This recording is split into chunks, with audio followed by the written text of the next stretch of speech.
The boarding house you seek is number 12, a building of 4 stories with a black door and a fan light above it that lets a pale grey glow into the hallway. The brass knocker is shaped like a dolphin, and you lift it and let it fall against the plate, producing a solid knock that seems to be absorbed quickly by the thick wood. While you wait, you glance down the street toward the promenade and glimpse a slice of iron-grey sea between the houses, flat and restful under the cloud. The porter, a young man in a corduroy cap with his shirt sleeves rolled to the elbows, sets the trunk down on the top step and wipes his forehead with a handkerchief before the door opens, his breathing a little heavy from the walk. The landlady who answers is a woman of perhaps 50, her dark hair parted in the center and drawn back into a neat bun, and she wears a dress of grey poplin with a high collar fastened by a cameo brooch. A small bunch of keys hangs from a chain at her waist, and she moves them aside with one hand as she welcomes you in, the keys giving a soft metallic whisper.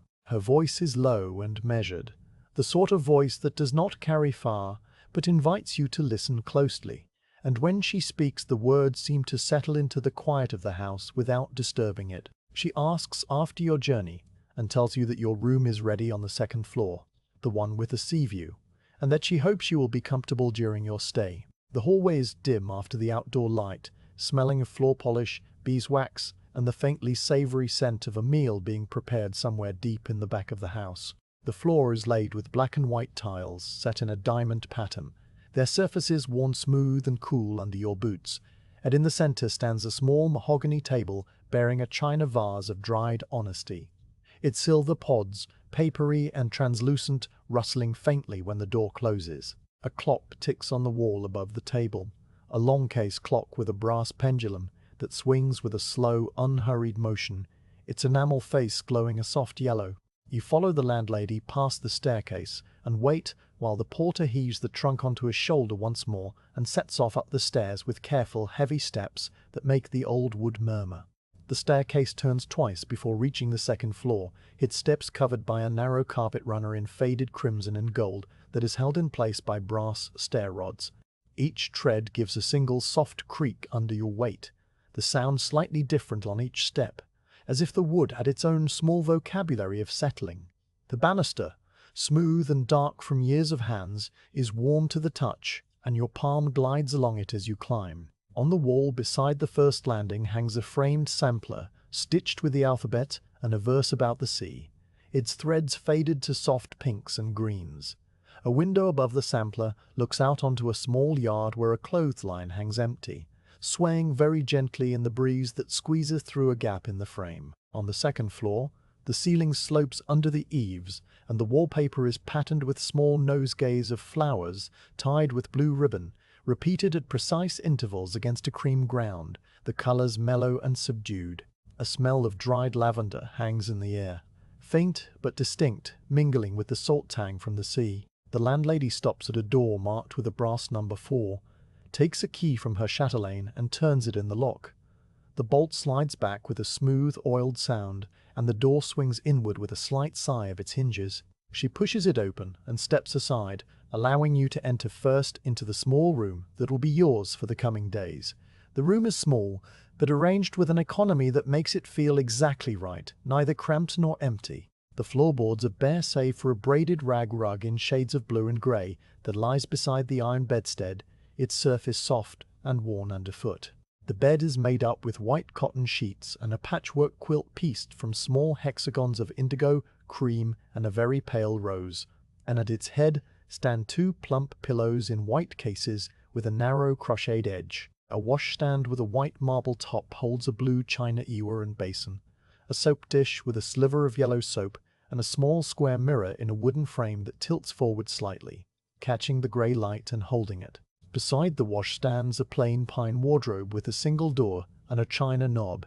and against the opposite wall a wooden chair with a curved back and a cane seat. The window faces the sea and is hung with lace curtains that diffuse the grey light into a soft, even glow across the room, and the sash has been raised an inch so that the sound of the waves enters as a continuous, gentle murmur, steady as breath. The porter sets the trunk down on the rug at the foot of the bed with a quiet exhalation, and you pay him a few pennies from the small purse in your pocket. He touches his cap with a brief smile and withdraws, his footsteps retreating down the stairs until they fade. The landlady adjusts the counterpane, smooths the pillow with the flat of her hand, and asks if you require hot water later. You say that you will ring if needed, and she tells you that the bell pull by the bed connects to the kitchen below. She then leaves, her keys jingling softly, and closes the door with a definite but unhurried click that seals the quiet around you.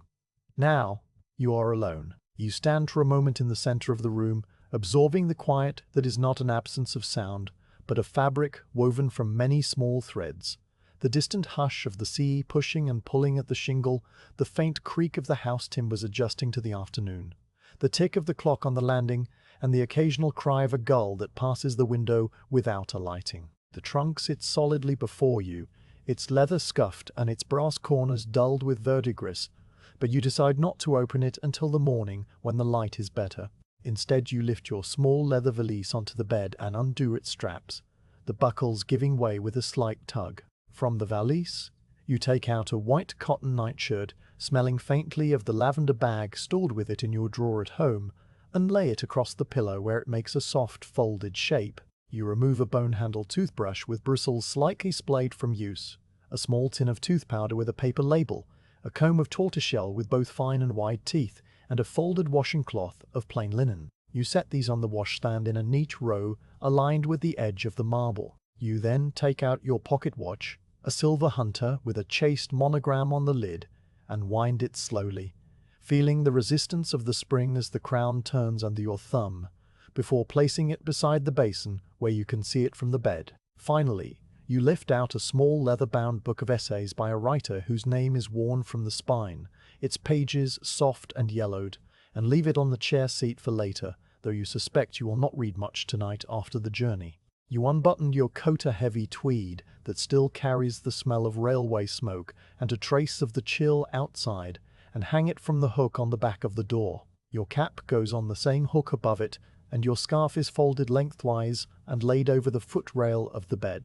You sit on the chair and unlace your boots, drawing out the laces eyelet by eyelet with a steady rhythm until the boots can be slipped off, and then you place them neatly side by side under the window where they will not be tricked over in the night. In your stocking feet you cross to the washstand and pour water from the ewer into the basin, the water cool and clear with a faint mineral smell, and you splash your face and neck, the cold tightening your skin and leaving you feeling washed of travel. You dry yourself on the linen towel provided, which is slightly rough against your cheeks, and then you hang the towel back on its rail, smoothing it flat. Now you go to the window and part the lace curtains a little, looking out at the scene that will be your companion for the days ahead. The promenade runs directly below, its paving stones damp and gleaming from an earlier light shower that left shallow puddles in the dips. Beyond it lies the shingle beach, a sweep of tan and grey and brown pebbles, sloping down to the water where the tide is now on the turn, beginning its slow retreat toward the low water mark. The pier extends into the sea on your right like a long finger of iron and wood, its pavilion at the far end, a pale silhouette against the clouded sky. Along the pier walk small groups of holidaymakers, their coats dark against the silver grey of the boards. Some lean on the railing and point at something in the water, while others push bath chairs slowly along, their iron wheels making a faint rumbling that you cannot hear but can imagine. The bathing machines, painted in faded stripes of green and white, sit in a row at the water's edge with their doors shut and their steps lowered onto the shingle, silent and still in the off-season afternoon. Far out, a single fishing smack lies at anchor, its sails furled and its mast describing a slow arc against the cloud as it rocks on the swell. You rest your forearms on the windowsill and let your gaze wander, not looking at any one thing, but letting the whole composition settle into your mind. The light is remarkably even, the sort of light that flattens depth and makes the sea and sky seem almost continuous, a wash of pearly grey without sharp edges. The air that comes through the gap in the sash is fresh and salty, with a cool edge that speaks of autumn and the turning of the year, and it stirs the lace curtain just enough to make the pattern shift against the glass. You stay there for a long while, watching the slow changes that mark the passage of the afternoon, a gull lifting from a post and gliding away, a couple turning back from the pier end, the shadows gradually deepening beneath the groins as the sun moves invisibly behind the clouds somewhere low over the land. Presently you notice that the gas lamp on the landing has been lit because a thread of warm amber light now shines under the door, creating a narrow line of gold across the darkening floorboards. The sound of the landlady's soft footsteps reaches you, and then the small hiss of the match and the pop of the gas igniting, before her steps retreat back down the stairs. The room behind you has grown dim, the corners filled with soft shadow, and when you turn from the window you can barely make out the pattern of the wallpaper. The flowers have melted into a general texture of pale against dark, gentle and indistinct. You draw the curtains fully across the window, banishing the last of the grey sea view, and then you light the small candle in its tin holder that the landlady has left on the washstand. Its flame stands upright and steady after a moment of fluttering, casting a small circle of warm light that catches the edge of the mirror, the curve of the ewer, and the brass number on the door. You undress with slow, deliberate movements, folding your trousers along their crease and draping them over the back of the chair, then hanging your shirt beside them, after removing the collar studs and placing them in a small china dish that serves as a trinket holder. You pull the nightshirt over your head, its fabric cool and smooth against your skin, and roll the two long sleeves up twice so that your hands are free and the cuffs rest just above your wrists. You wash your face once more with the now tepid water, enjoying the simple ritual. Then brush your teeth with the tooth powder, the taste of mint and chalk sharp, for a moment before you rinse your mouth with a sip of water from the ewer and spit neatly into the basin, wiping the rim with the washing cloth. Before getting into bed, you wind your pocket watch a little more and check the time. It is not late, only just past 9 o'clock, but the darkness of the autumn evening makes the hour feel deeper and more settled. You place the watch on the washstand with its face upward,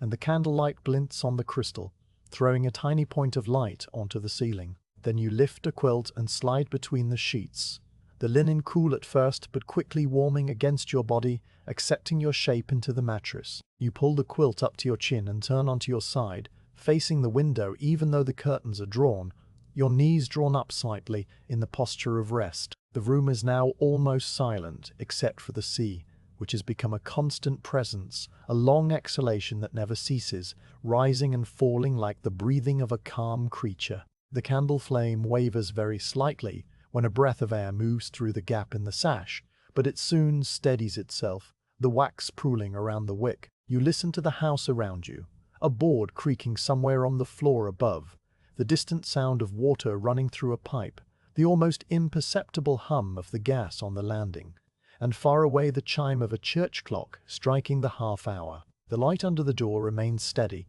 a comforting slit of gold in the darkness that tells you the house is not asleep yet, but resting. Your mind drifts without direction, touching on the trunk and the puppets packed inside in their linen compartments, on the work you will begin tomorrow with the morning light, the needles and thread, the small pots of colour, the careful cleaning of wooden faces and the mending of cloth costumes.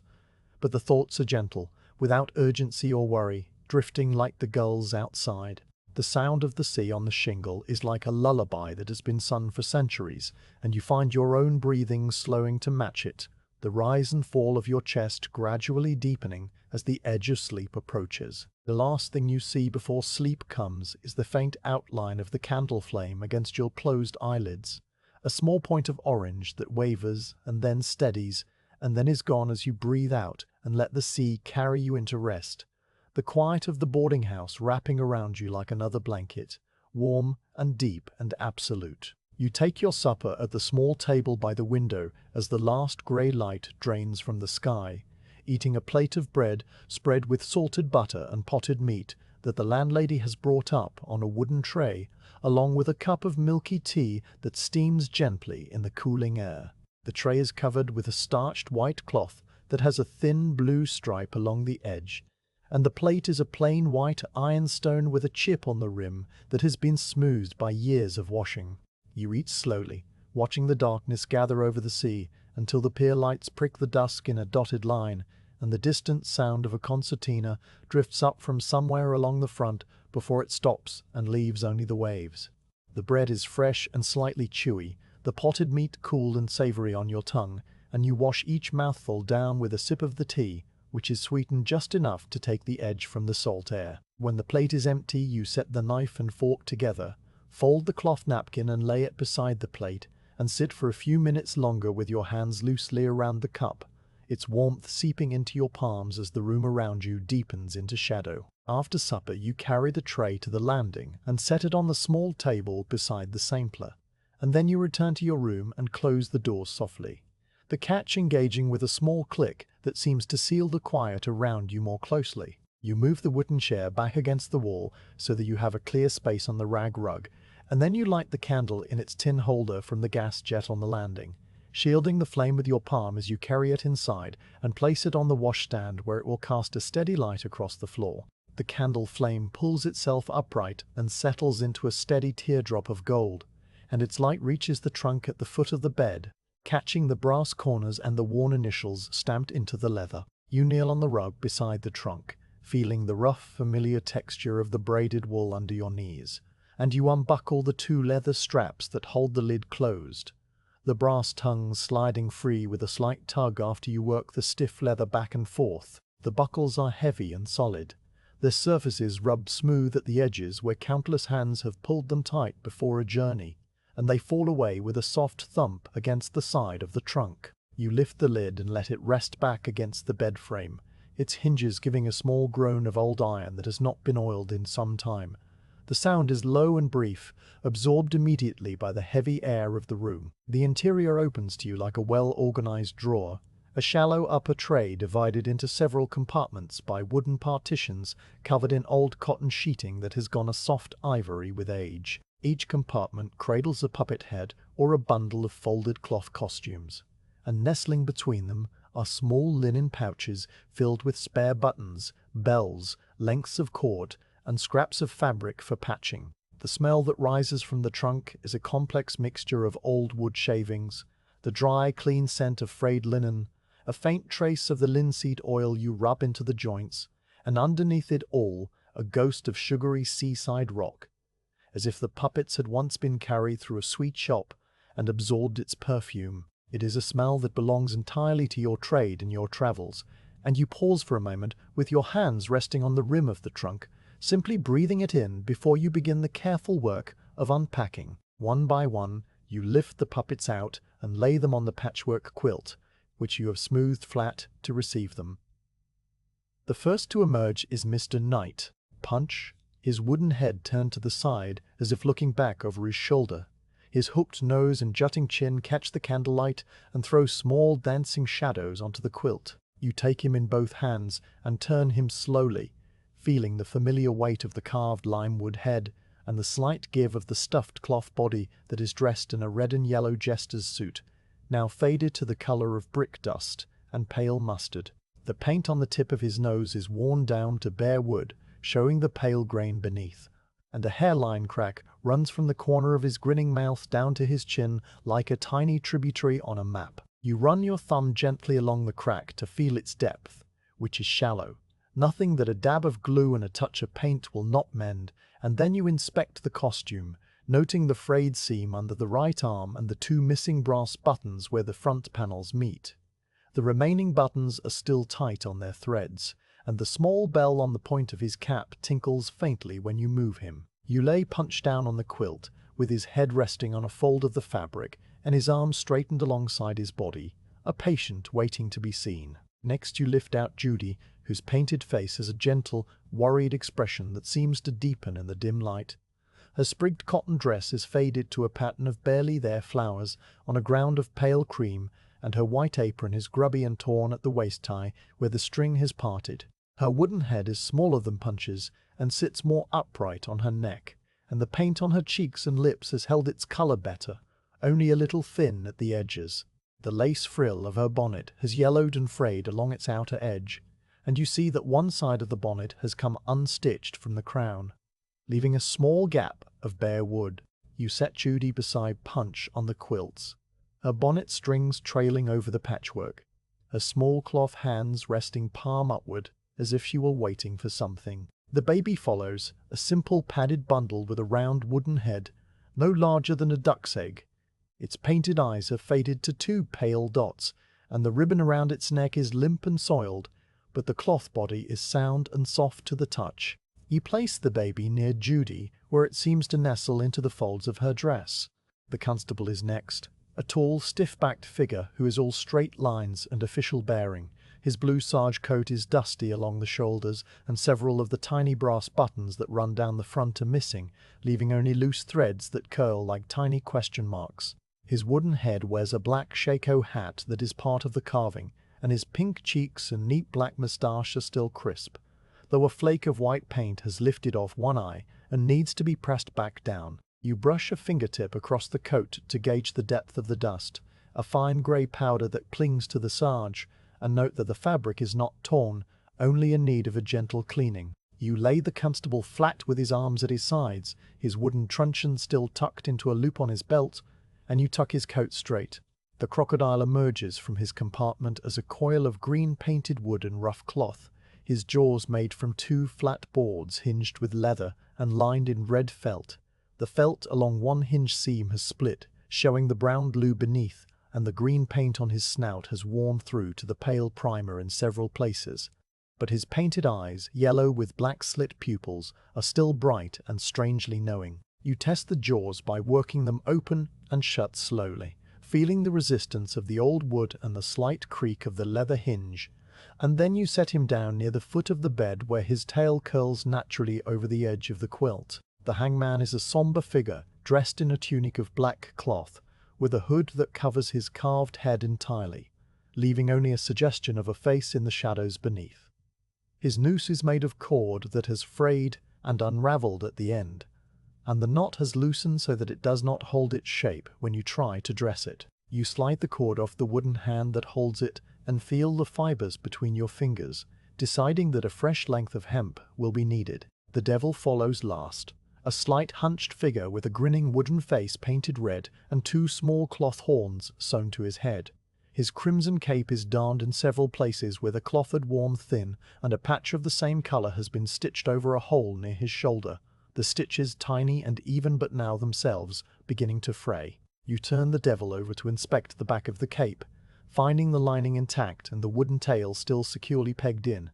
and then you place him beside the hangman on the quilt. With all the figures laid out before you, a small company of cloth and wood that you have carried from one seaside town to the next over many summers, you sit back on your heels and make a slow mental inventory of what must be done. Punch requires stitching on his armhole seam, 2 replacement buttons, and fresh paint on his nose and the crack in his chin.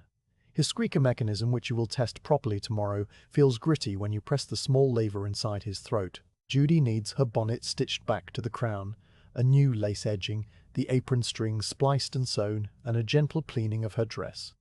The baby's eyes must be repainted with a fine brush and a fresh ribbon tied around its neck. The constable's coat will need brushing and the missing buttons sewn on, and his eye paint retouched where it is lifted. The crocodile's jaw hinge must be re-stitched through the felt and the leather, and his snout touched up with green pigment. The hangman's noose cord will be replaced entirely, and his black tunic checked for loose seams. The devil's cape needs reinforcing along the old darn, and the horns should be re-sewn more firmly to the head. You take a stub of pencil and a scrap of paper from one of the linen pouches inside the trunk, and jot down these notes in short, abbreviated words that only you will read. Punch nose, crack, button ×2, seam, Judy bonnet, lace, apron, baby eyes, ribbon,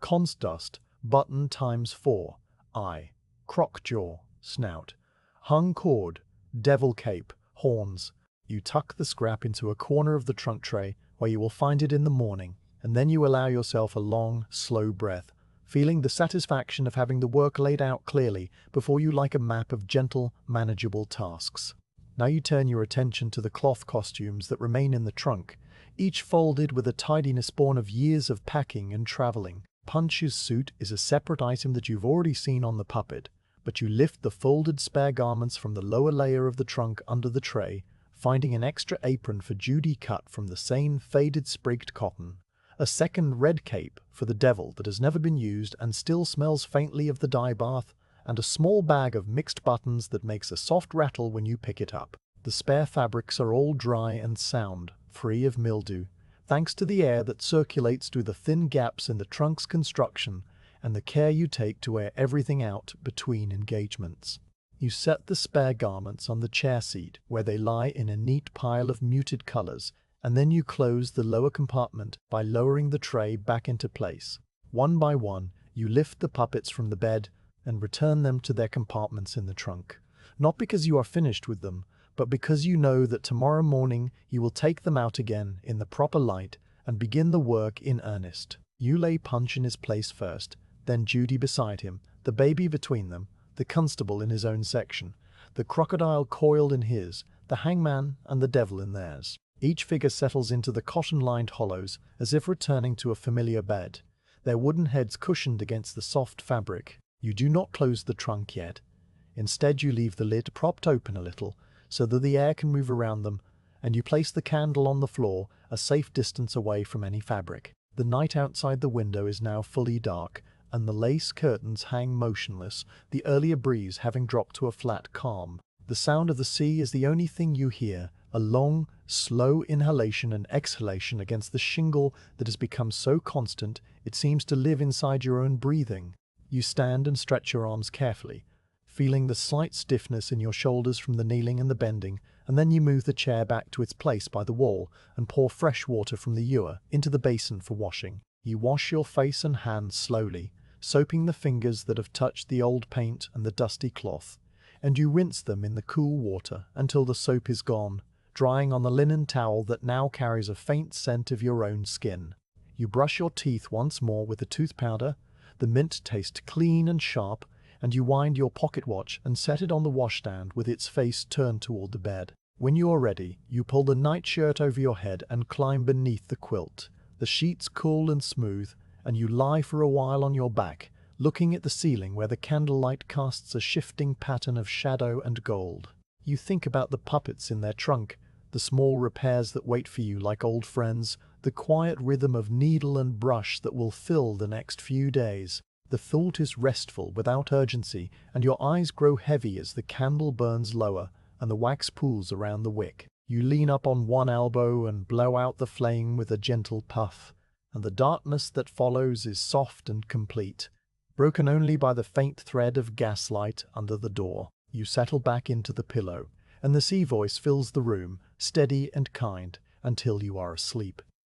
Morning arrives without a visible sun, the light seeping back into the room in gradual degrees of grey that lift the darkness into a soft, featureless pallor. You lie between the sheets for a long while, aware of the change without opening your eyes, the darkness behind your lids slowly giving way to a pale, milky glow. The sound of the sea is still there, a constant hush and withdrawal, and somewhere in the house a door opens and closes with a muffled thump that travels through the floorboards and into the iron bedstead. A gull cries 3 times from the ridge of an opposite roof, and then falls silent, and the clock on the landing chimes 7 in a sequence of polite, unhurried notes that blend into the stillness like a thread pulled through cloth. The air in the room is cooler than it was last night, carrying the salt edge in through the gap in the sash, and the quilt feels heavier and warmer by contrast, encouraging a last few minutes of stillness before you finally push it back and sit up.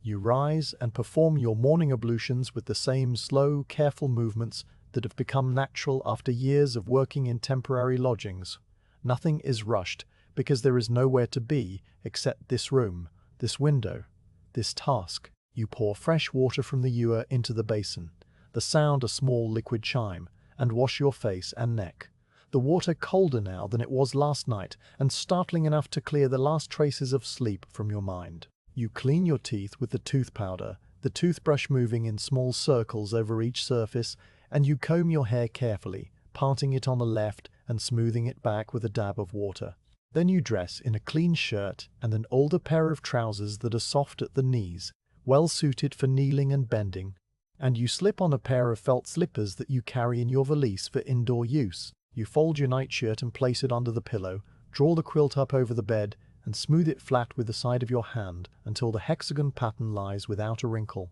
Now, you go to the window and draw back the lace curtains, sliding each panel along its rod until the glass stands fully revealed. The view confirms what the quality of the light had suggested, A sky of uniform grey, low and featureless, with no break in the cloud anywhere from the horizon to the rooftops. The sea beneath it is a rumpled sheet of pewter that moves slowly, as if stirred by a giant hand far below, its surface broken into small, oily waves that catch the diffuse light in patches of silver and lead. The pier is empty in the early hour, its boards damp and dark, and the pavilion at the end sits under the cloud like a ship at anchor, its flag limp and still. No figures walk the promenade yet, and the bathing machines remain shuttered and silent, their wooden steps folded up like the tails of resting animals. You stand for a minute taking in the quiet of the scene, and then you unclip the top of the sash and slide it up a little higher to let a steady current of fresh, salt-laden air move through the room,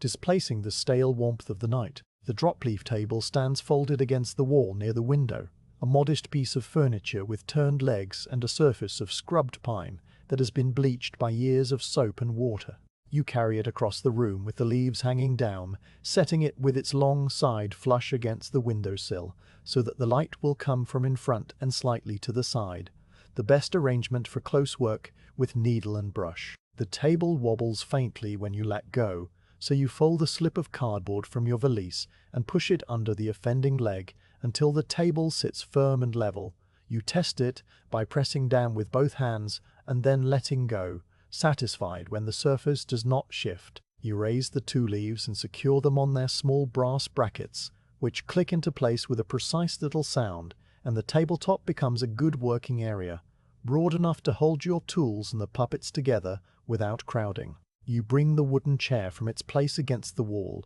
and set it before the table, adjusting its position until you can sit comfortably with your knees under the leaf and your elbows at a natural height for sewing and painting. Now you fetch your leather tool roll from the trunk, where it has been stored flat along the side of the upper tray. The tool roll is a rectangle of dark brown leather, soft and pliable, with a series of narrow pockets sewn along its length and a flap that folds over to keep everything secure. It is closed with two leather thongs that you unwind from their bone buttons, and then you unroll it across the tabletop, spreading the pockets out in a neat fan. The smell of the leather mingles with the faint odor of metal and linseed oil that rises from the tools,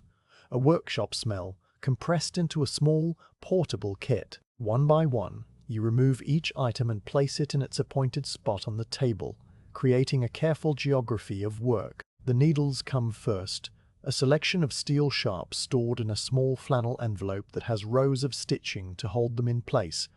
You slide out a fine, thin needle for delicate work on silk and lace, and a slightly thicker one for canvas and heavy linen, and you hold each up to the light before laying them on a scrap of felt beside the flannel. Next, you bring out the spools of linen thread in cream, black, and a dark red that closely matches Punch's suit, the thread wound tightly and anchored through a notch in the wooden spool. You set them in a row and draw a short length from each, testing the strength with a gentle tug, the thread biting into your fingertip without breaking. The beeswax block follows, a small amber-colored rectangle with a groove down the center where the thread has been drawn through countless times, its surface tacky and fragrant with a scent of honey and resin. You place it near the spools, where you can reach it without moving your arm too far. Then come the small pots of pigment, each one a squat glass jar with a cork stopper and a paper label written in your own tidy hand. The labels read white lead, vermilion, Prussian blue, yellow ochre, lamp black, and chrome green.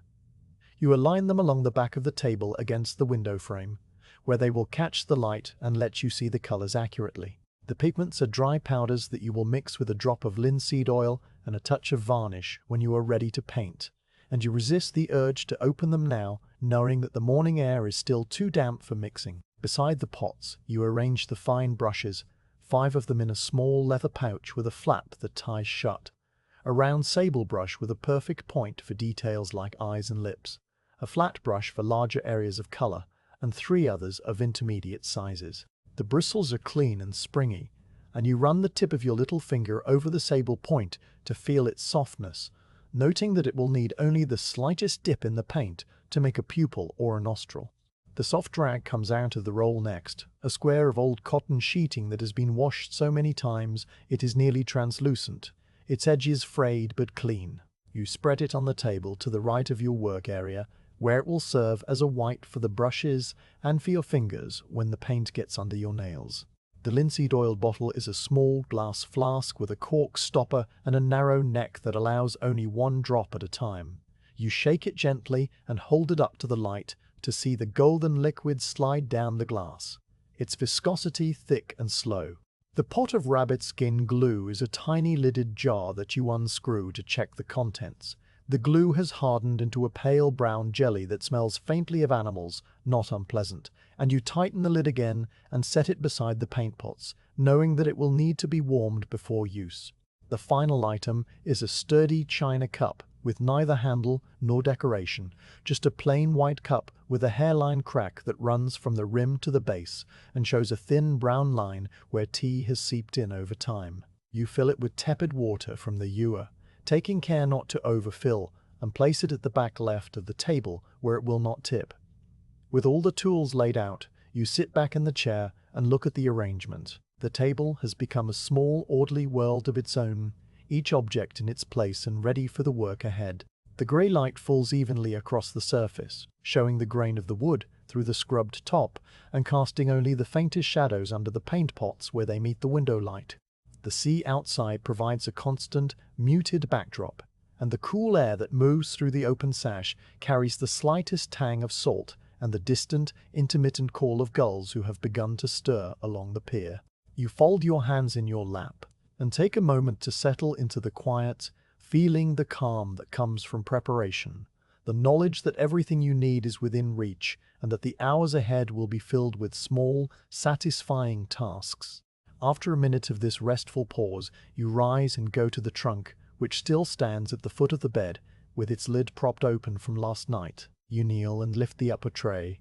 moving it aside to access the compartments below, and then you reach in and bring out Mr. Punch's wooden head first, cradling it in both palms as if it were a fledgling bird. The wood is dry and slightly cool against your skin, and you carry it to the table and set it down on the soft rag, turning it so that the cracked chin faces upward and the light falls directly across the worn patch on the nose. The painted grin catches the grey light and seems for a moment almost alive, but you see only the work that must be done. The flaking paint, the dirt in the grooves, the small clob tube of the squeaker, just visible inside the hollow neck. You leave him there and return to the trunk, where you lift out his red and yellow costume, folded into a neat rectangle with the bells tucked inside so they will not pull at the fabric. The cloth feels limp and a little dusty, and when you unfold it on the table, the frayed armhole seam is immediately visible, the threads pulled apart to form a small hole the size of a sixpence. You smooth the suit flat and arrange it beside the head, the red stripes aligning with the edge of the table. Before you sit down to begin the first stitch, you pour yourself a cup of water from the ewer and drink it slowly, standing by the window with your gaze resting on the pier and the empty promenade. A single figure has now appeared down by the tide line, a woman in a dark coat gathering something into a basket, and her movements are so small and distant that they seem like the movements of a figure in a painting. You watch her for a while without really seeing her,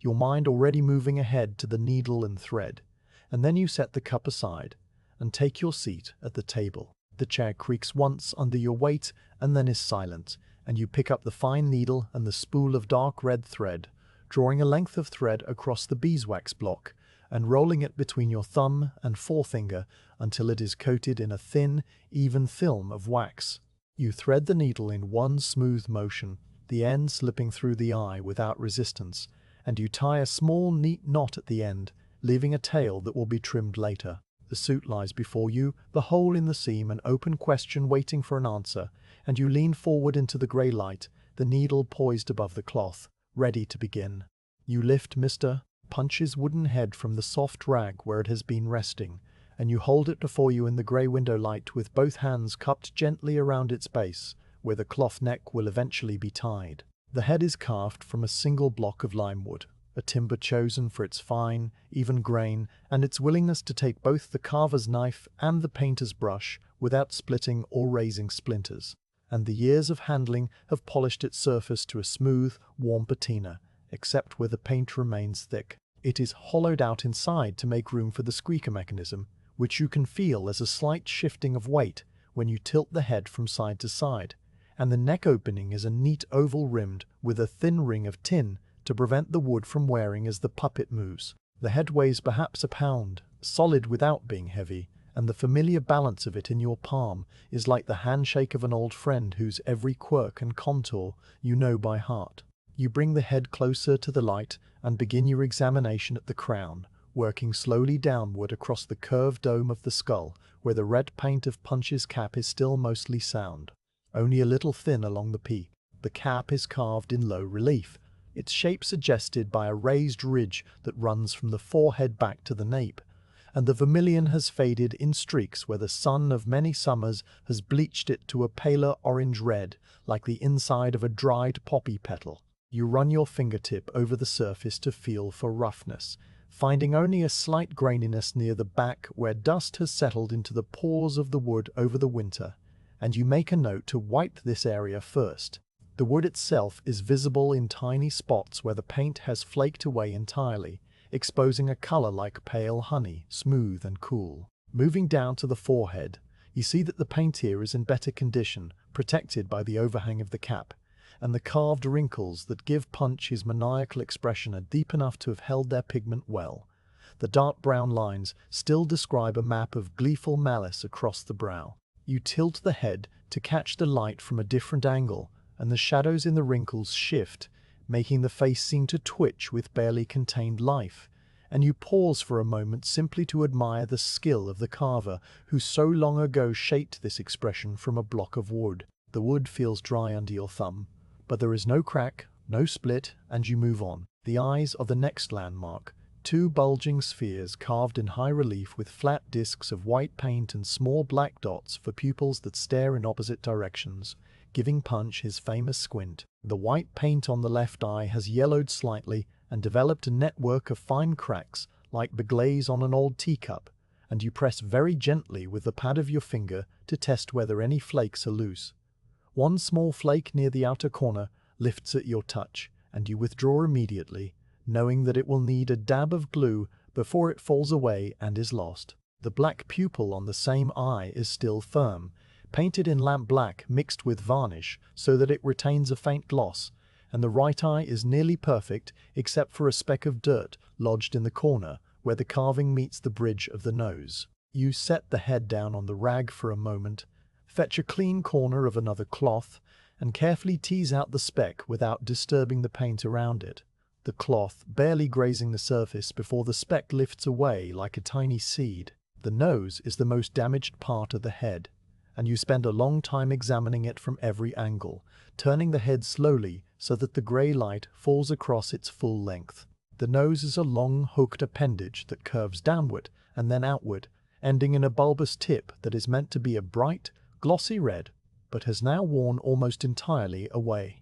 The bare wood of the tip is exposed, a patch the size of a dried pea, and the grain of the lime wood shows as fine parallel lines that curve with the shape of the carving,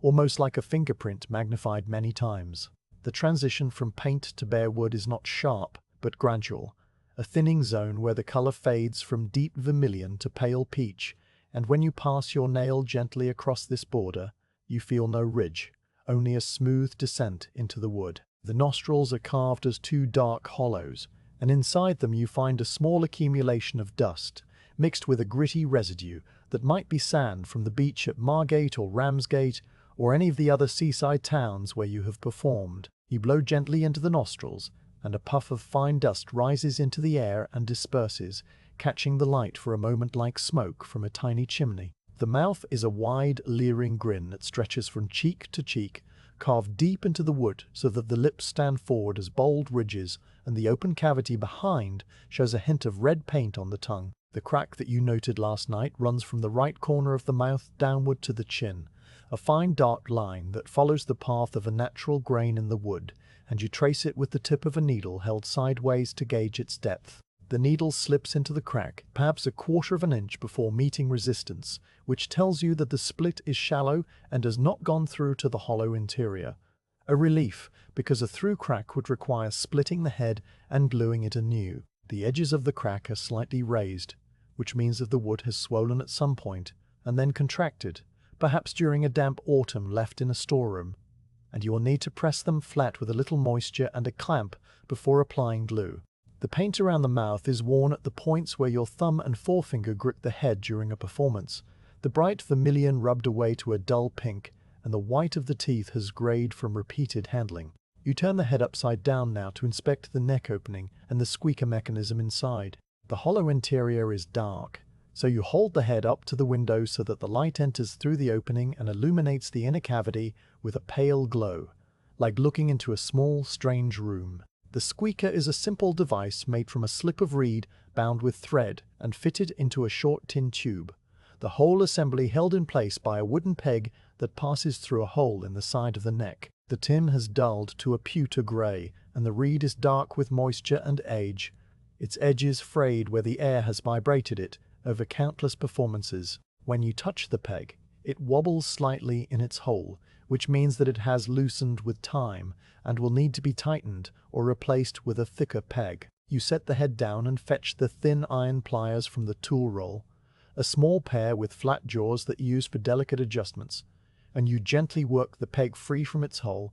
pulling it straight out without twisting so that the wood around it does not splinter. The squeaker assembly slides out after it, a cylinder no longer than your little finger, and you lay it on the rag for cleaning later. With the squeaker removed, you can see the full extent of the dust and debris that has accumulated inside the head, a fine grey powder that must be a mixture of wood dust, dried saliva from the many times you have blown into the squeaker, and the general detritus of travelling in a trunk that is rarely emptied completely. You take a small, soft bristled brush from the tool roll,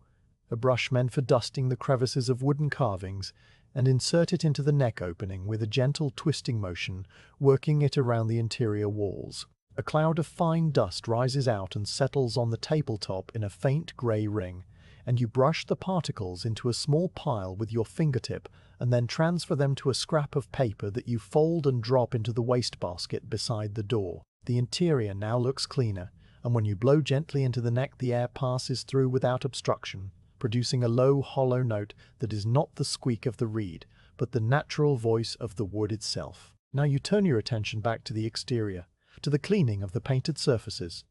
You take the soft rag and wet one corner in the tepid water from the china cup, squeezing out the excess until the cloth is barely damp, no wetter than a breath. You begin at the crown of the head, wiping in small, slow circles that follow the curve of the skull, moving the cloth steadily without pressing hard so that the old paint is not lifted. The rag picks up a faint grey film, and you stop frequently to rinse the corner in the cup, watching the water grow cloudier with each rinse. The dirt that comes away is a mixture of dust, soot from gas lamps, and the faint oily residue of many fingers, and as it lifts the paint beneath reveals its true colour with a new clarity, the vermilion warming and the brown of the wrinkles deepening. You work your way down the forehead and across the cheeks, using the same gentle circular motion, and you pay special attention to the deep crevices where the eyelids meet the eyes and where the lips join the surrounding flesh.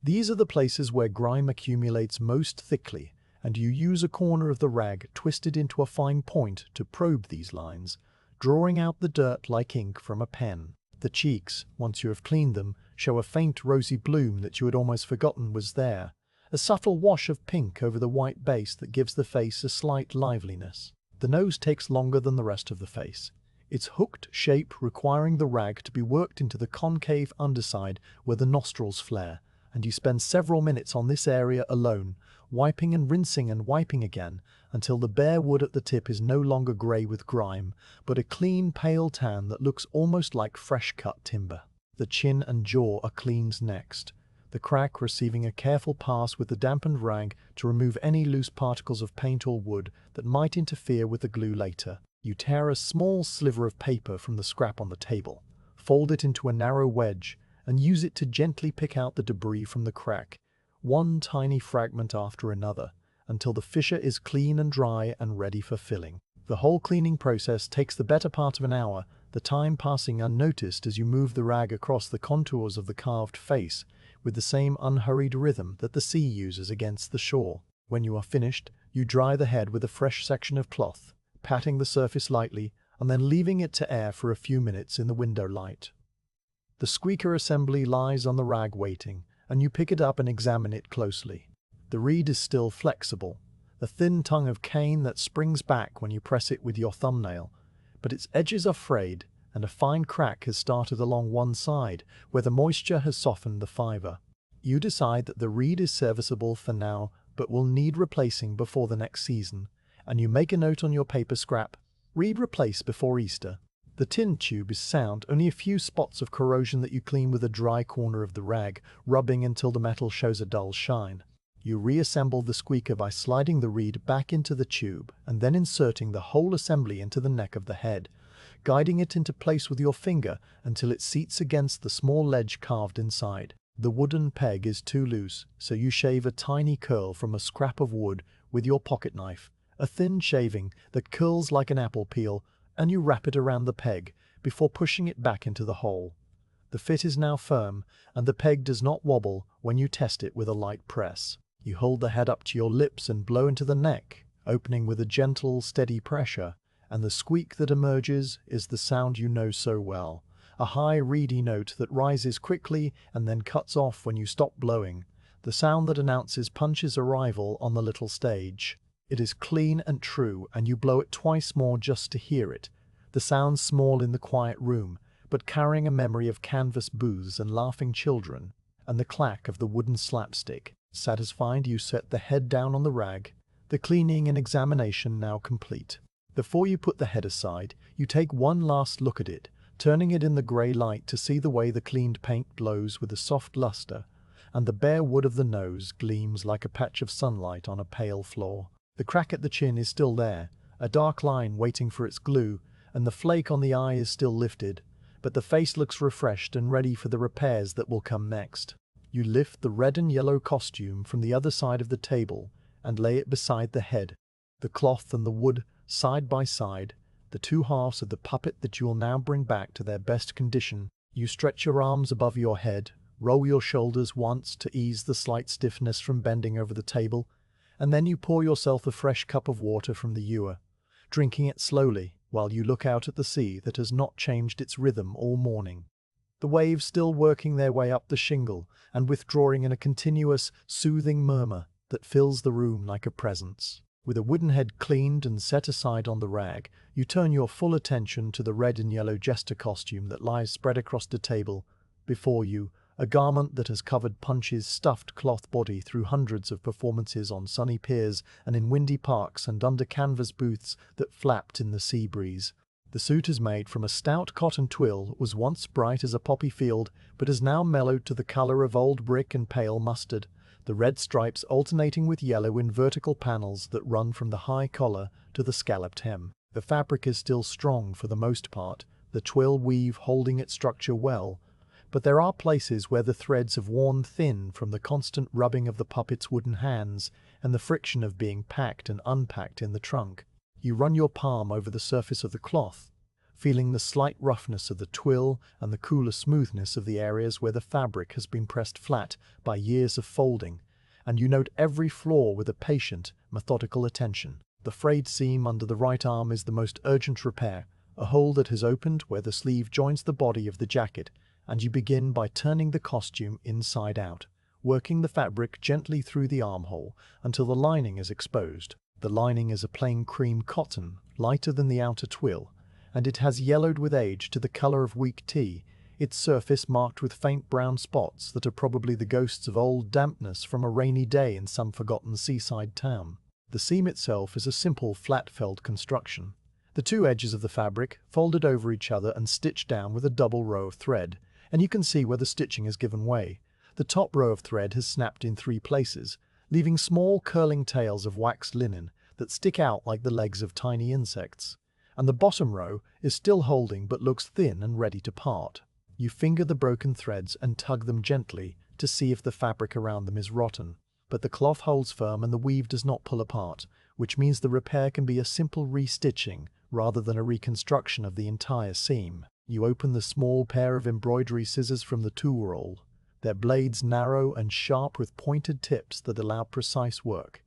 and you begin to unpick the old stitching, sliding the tip of the scissors under each stitch and snipping it free with a small, crisp sound. The cut threads spring apart and curl against the fabric, and you collect them as you go, pinching them between your thumb and forefinger and dropping them into the little saucer that serves as a scrap dish. Unpicking a seam is slow work that cannot be hurried, because one wrong snip can cut the fabric itself and turn a simple mend into a complicated patch. So you work with your face close to the cloth and your breathing slow and even, taking each stitch one at a time. The light from the window falls directly on the scene now, the grey sky acting as a diffuser that casts no harsh shadows, and the magnifying effect of the even light makes every thread visible in fine detail. When the broken section of stitching is fully removed, you have a clean opening about 2 inches long where the raw edges of the fabric are exposed, slightly frayed but still strong, and you smooth them flat with your thumb.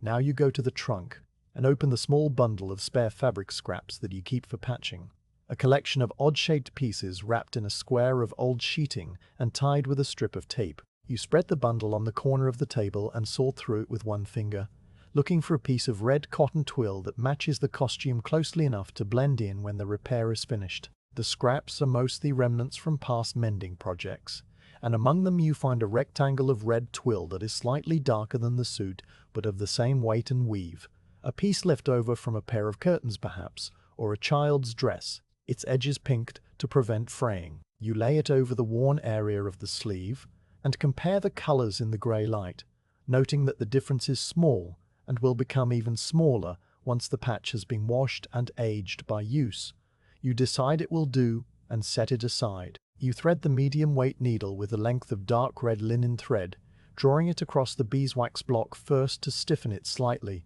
and make it pass more easily through the tight weave of the twill. The needle glints in the window light as you hold it up, and you squint at the eye for a moment before passing the thread through and pulling it down to a double length, knotting the two ends together with a small tight overhand knot that will lie flat inside the seam. You take the piece of new fabric and trim it to size with the scissors, cutting a rectangle that is a little larger than the worn area so that it will cover the frayed edges completely, and then you fold the raw edges under on all 4 sides, pressing them flat with your thumbnail and then with the side of the scissors handle to make a sharp crease. The patch is now a neat shape with finished edges, ready to be applied. You position the patch over the inside of the torn seam, aligning it carefully so that it bridges the gap between the 2 sides of the opening, and you hold it in place with 2 small pins taken from a paper of pins in the tool roll. The pins are fine brass ones with flat heads, and you push them through the fabric at an angle so that they hold firm without puckering the cloth. Then you thread the fine needle with a matching dark red thread and begin to stitch the patch in place, using a small, even running stitch that passes through the patch, the original fabric, and the lining in one smooth movement. The needle dips in and out with a soft, regular rhythm, the point piercing the cloth with a tiny pop that is more felt than heard, and the thread pulls through with a faint hiss that is the only sound in the room, apart from the distant wash of the sea. Your stitches are close together, perhaps 1/16 of an inch apart, and you work along one edge of the patch and then the next,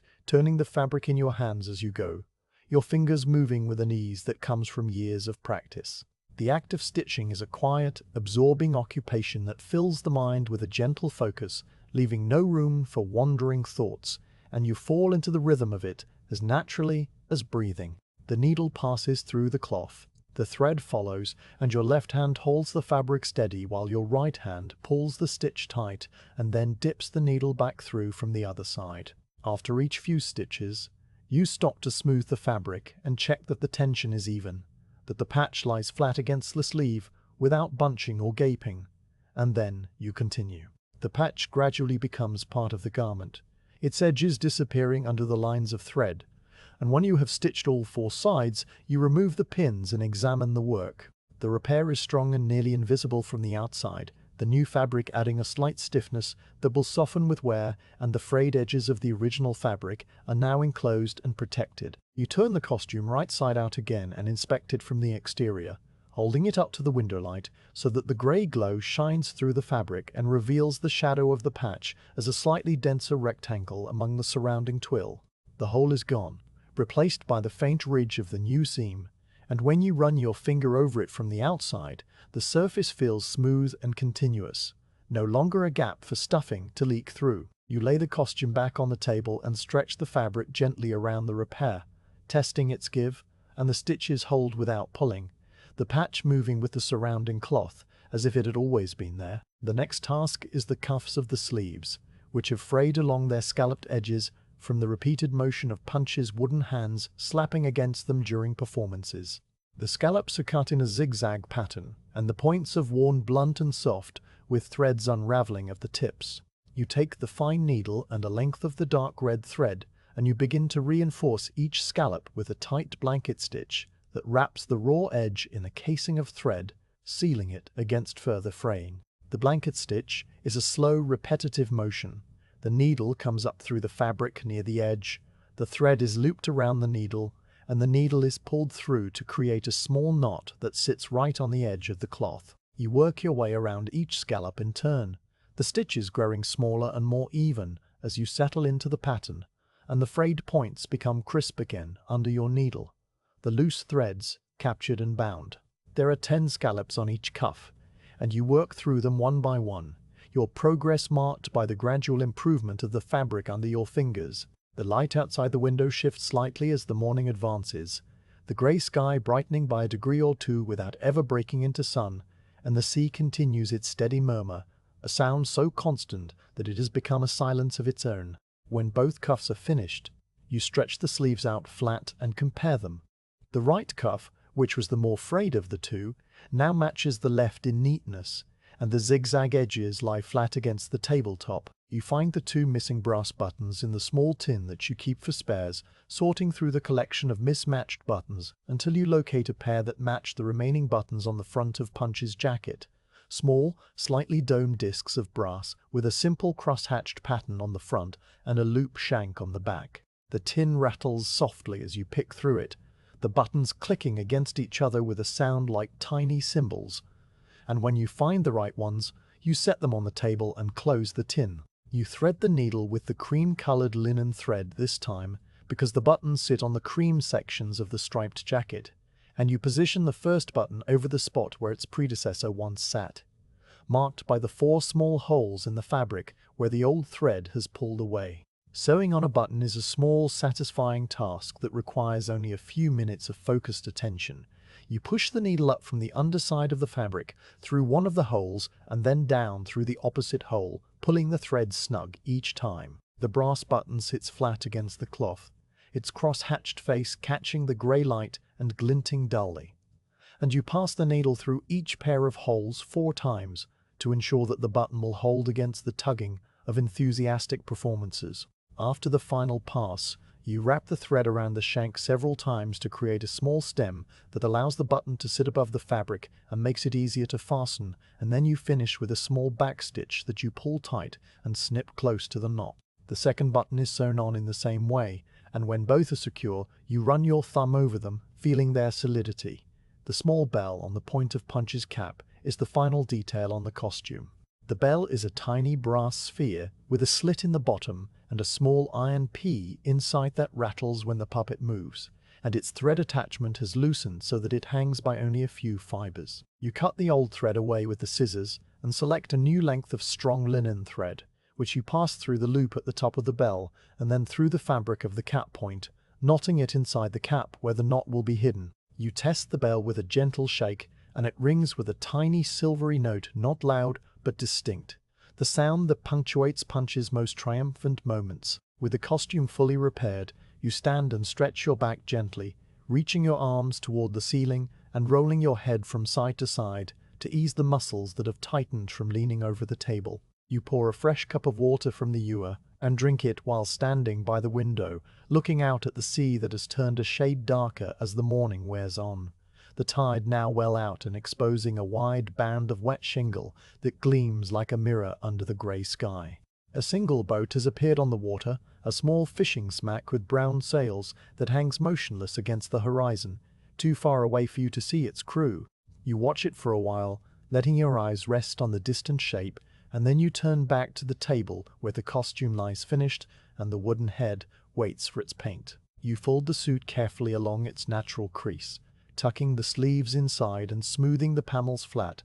and you set it on the bed beside the quilt where it will stay clean until the head is ready and the two can be assembled together. The table now holds only the tools and the wooden head, and you take your seat again, reaching for the small pots of pigment that stand in their row against the window frame, ready to begin the painting that will bring Punch's face back to life. With Punch's costume folded and set aside on the bed, you rise from the chair and cross to the trunk that still stands open at the foot of the quilt. Its leather-scented interior, now a familiar landscape of compartments and linen wrappings. You kneel on the rug and reach into the upper tray, lifting out the constable puppet with both hands, one supporting his stiff back and the other cradling his wooden head so that it does not knock against the sides of the trunk. He is the tallest of the troupe, a full 20 inches from the brim of his charcoal hat to the soles of his painted boots, and his bearing is rigidly upright as befits a figure of authority, his cloth body stuffed firmly with wood wool that gives him a solid, unyielding feel.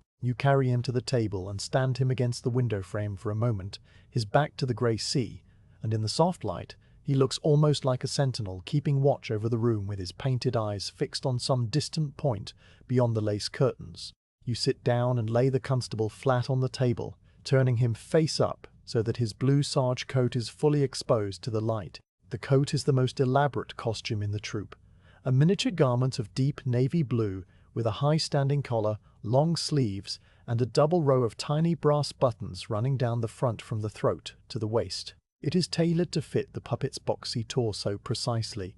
the seams straight and true, and it fastens with small hooks and eyes that are hidden under the front placket. The sarge has a slight nap to it, a fine wall surface that catches the light with a soft bloom, and across the shoulders and the upper back it is filmed with a layer of pale grey dust that has settled into the weave and dulled the colour. The dust is not thick, only the accumulation of a season's travel and storage, but it gives the coat a tired, neglected look that you were eager to remedy. You fetch the soft bristled dusting brush from the tool roll, a small brush with a handle of turned bone and bristles of pale horsehair that are soft enough for the most delicate surfaces, and you prepare a weak solution of soap and water in the china cup, using a sliver of the yellow soap from the washstand that you work into a thin lather with your fingertips. The water turns faintly cloudy and smells of the lavender oil that scents the soap, a clean, gentle fragrance that rises briefly and then fades. You dip the tip of the brush into the solution, then wipe most of the moisture away on the edge of the cup so that the bristles are barely damp, not wet, because you do not want to soak the wall or cause the dye to run. With the brush held lightly between your fingers, you begin to work it across the shoulders of the coat, using short, delicate strokes that follow the direction of the nap. The bristles lift the dust in a fine, pale haze that you cannot see but can sense as a slight tickle in your nose, and after every few strokes you wipe the brush on a clean section of the rag to remove the accumulated grime. You work slowly down the back of the coat, moving the brush in overlapping passes that leave the sarge looking darker and fresher behind them, the blue deepening as the dust is lifted away. The area around the collar requires particular attention, because the hollow where the collar meets the neck has trapped a line of darker grime,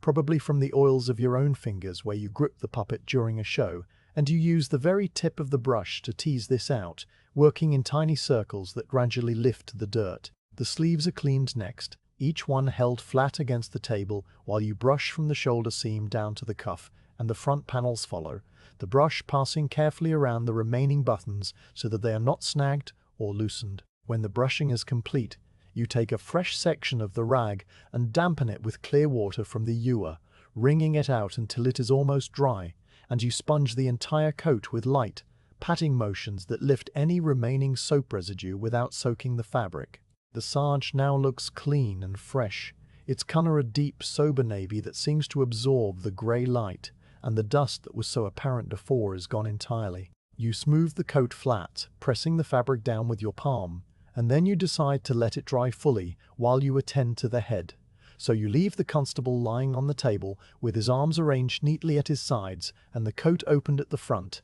to let the air circulate. While it rests, you turn your attention to the wooden head and the repainting that it needs. The constable's face is carved in a long, narrow shape, with a straight nose, a firm chin, and an expression of stern but not unkind authority, the sort of face that might belong to a village policeman who knows everyone by name. The paint is in generally good condition, the pink of the cheeks still warm, and the black of the moustache still crisp. But a flake of white paint has lifted on the left eye, and the shako hat needs its black refreshed where the wood shows through at the brim. You open the pot of lamp-black pigment and tip a small amount, no more than a pinch, onto the broken saucer that serves as your mixing palette. The pigment is a fine, sooty powder that weighs almost nothing and puffs up slightly as it settles, and you add a single drop of linseed oil from the narrow-necked flask, watching the oil spread slowly into the powder and darken it to a deep charcoal. You stir the mixture with the tip of a matchstick, working the oil into the pigment until it forms a smooth paste with the consistency of heavy cream, and then you add a touch of varnish from a tiny bottle that you keep for this purpose, a clear, amber-colored liquid that will give the paint a slight gloss and help it adhere to the old surface. The smell of the linseed oil and varnish mingles with the salt air, a workshop smell that is sharp and pleasant. You select the smallest sable brush, the one with the fine point that you use for detailed work, and you dip only the very tip into the black paint, wiping the excess against the edge of the saucer until the brush holds just enough color. Leaning forward with your elbow resting on the table to steady your hand, you bring the brush to the constable's hat and begin to paint the worn area along the brim, a thin line of exposed wood that runs for perhaps half an inch at the front. The brush touches the wood and the paint flows off in a smooth, controlled line, the black spreading to exactly cover the bare patch without spilling onto the forehead below. You work with slow, deliberate strokes, letting the paint settle into the grain of the wood, and when the brim is covered, you move to the crown of the hat and fill in a few smaller spots where the black has worn thin from being rubbed against the inside of the trunk. The new paint is glossy and dark, darker than the old, but you know from experience that it will dull as it dries and blend into the original finish so that the repair is almost invisible. The moustache needs only a touch-up at one corner where a tiny chip has flaked away, and you use the same brush with a dot of paint to fill the gap, a single careful dab that restores the neat black line. The eye requires more delicate handling. The flake of white paint is still attached along one edge, hinged like a tiny trapdoor, and you must fix it before it tears off completely. You dip a clean matchstick into the rabbit skin glue pot, scooping out a speck of the pale jelly, and then you warm it briefly over the candle flame that you have relit for this purpose, holding the matchstick at a safe distance until the glue softens and becomes tacky. With the point of the matchstick, you transfer a minute amount of glue to the bare wood under the lifted flake, and then you press the flake down gently with the flat of your thumb, holding it in place for a slow count of 20 while the glue sets. When you lift your thumb, the white paint is flat and secure, the crack around it sealed, and the eye looks whole again. The pink of the cheeks has held its color well, a soft rose that the carver applied with a light hand, and you decide it needs no retouching. You clean the sable brush in the tepid water of the china cup, swirling it gently until the black pigment lifts away in smoky tendrils, and then you dry it on the rag and return it to its pouch. The painted repairs will take an hour or so to dry fully, so you set the constable's head aside on a folded cloth and return your attention to the uniform. The coat is now dry to the touch, the sarge slightly stiffened from its wash, but otherwise clean and fresh, and you turn it over to inspect the front where the buttons are missing. The remaining buttons are small brass discs with a cross-hatched pattern, each one sewn on with a doubled thread of dark blue linen, and the empty spaces where the missing ones belong are marked by 4 tiny holes in the fabric that are still clean and sharp. You count the gaps, 4 buttons gone, 2 from the upper row and 2 from the lower, leaving a pattern of absence that interrupts the neat double line. You open the button tin again and sort through it, the buttons clicking softly under your fingers, until you find 4 brass buttons that match the originals in size and pattern. 2 of them are slightly brighter, having spent more time inside the tin than on a costume, but you know that a few days of handling will dull them to a perfect match. You thread the needle with a length of dark blue linen thread that you have drawn across the beeswax block twice to make it strong and smooth,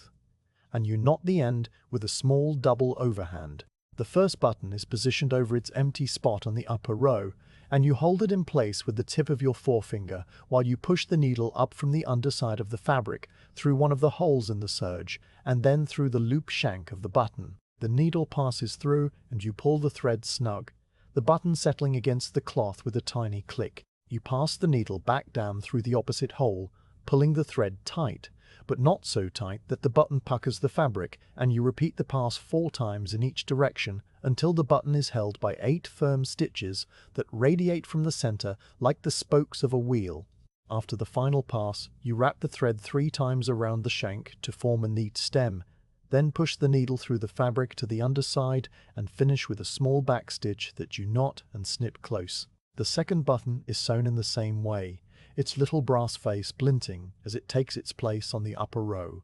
and then the 2 lower buttons follow, each one requiring the same sequence of passes in wraps and knots. The work is repetitive and soothing, the needle moving in and out with a steady rhythm that matches the pulse of the sea outside, and your mind settles into a calm, focused state where nothing exists except the fabric and the thread, and the small brass buttons that grow warm under your fingers. When all 4 are attached, you run your thumb down the double row and feel the even spacing of the buttons, the slight rise of each one against your skin, and the line is once again complete and orderly. The constable's wooden truncheon, a small carved baton that fits into a loop on his belt, has come loose from its stitching and hangs at an awkward angle. You remove it from the loop and examine the belt, which is a strip of black leather glued to the coat and stitched at the edges.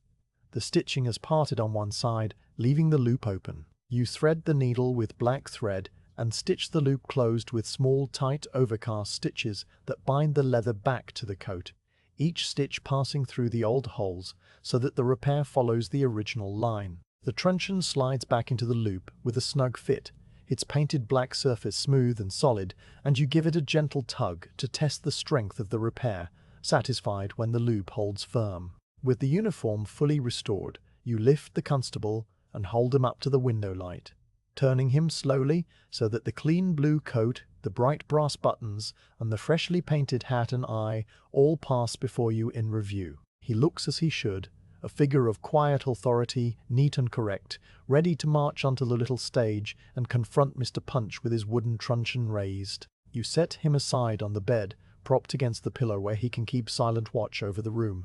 and you return to the table to clear away the scraps of thread and the saucer of pigments. The morning has now passed into early afternoon, the light outside the windows still grey, but carrying a faint warmth that suggests the sun is somewhere above the clouds, trying to break through. The sea has turned from pewter to a softer silver, and the tide is beginning its slow return up the shingle, the waves reaching higher with each push. You stretch your arms and roll your shoulders, feeling the pleasant ache of work in your back and neck, and you decide to pause for a cup of tea before continuing with the next puppet. You pour water from the ewer into a small kettle that the landlady has provided, a tin kettle that heats on a spirit burner, and you wait for it to boil while you gaze out at the sea and think of nothing in particular,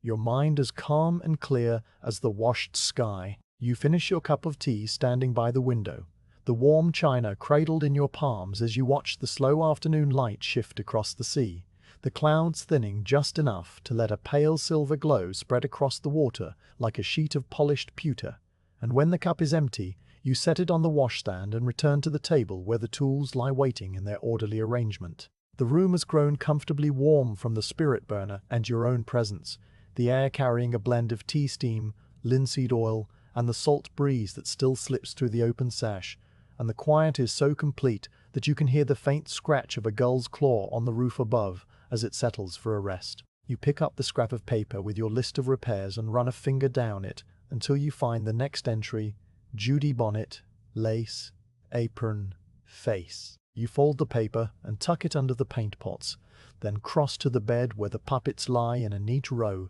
their wooden faces turned toward the ceiling like patients in a hospital ward. You lift Judy from the quilt with the same gentle two-handed grip you use for all the figures, one palm supporting her cloth body and the other steadying her carved head, and you carry her to the table where you lay her down on the clean rag with her dress smoothed out beneath her, and her bonnet strings trailing over the edge. She is a slighter puppet than Punch, her frame narrower and her stuffing softer, filled with cotton waste rather than the wood wool that gives the male figures their stiffer carriage, and she folds against the tabletop with a slight give that makes her seem more yielding, more patient. Her painted face looks up at you with an expression of gentle worry that is meant to be comic but has always struck you as oddly tender, a face carved by someone who understood that Judy must endure much and scold often,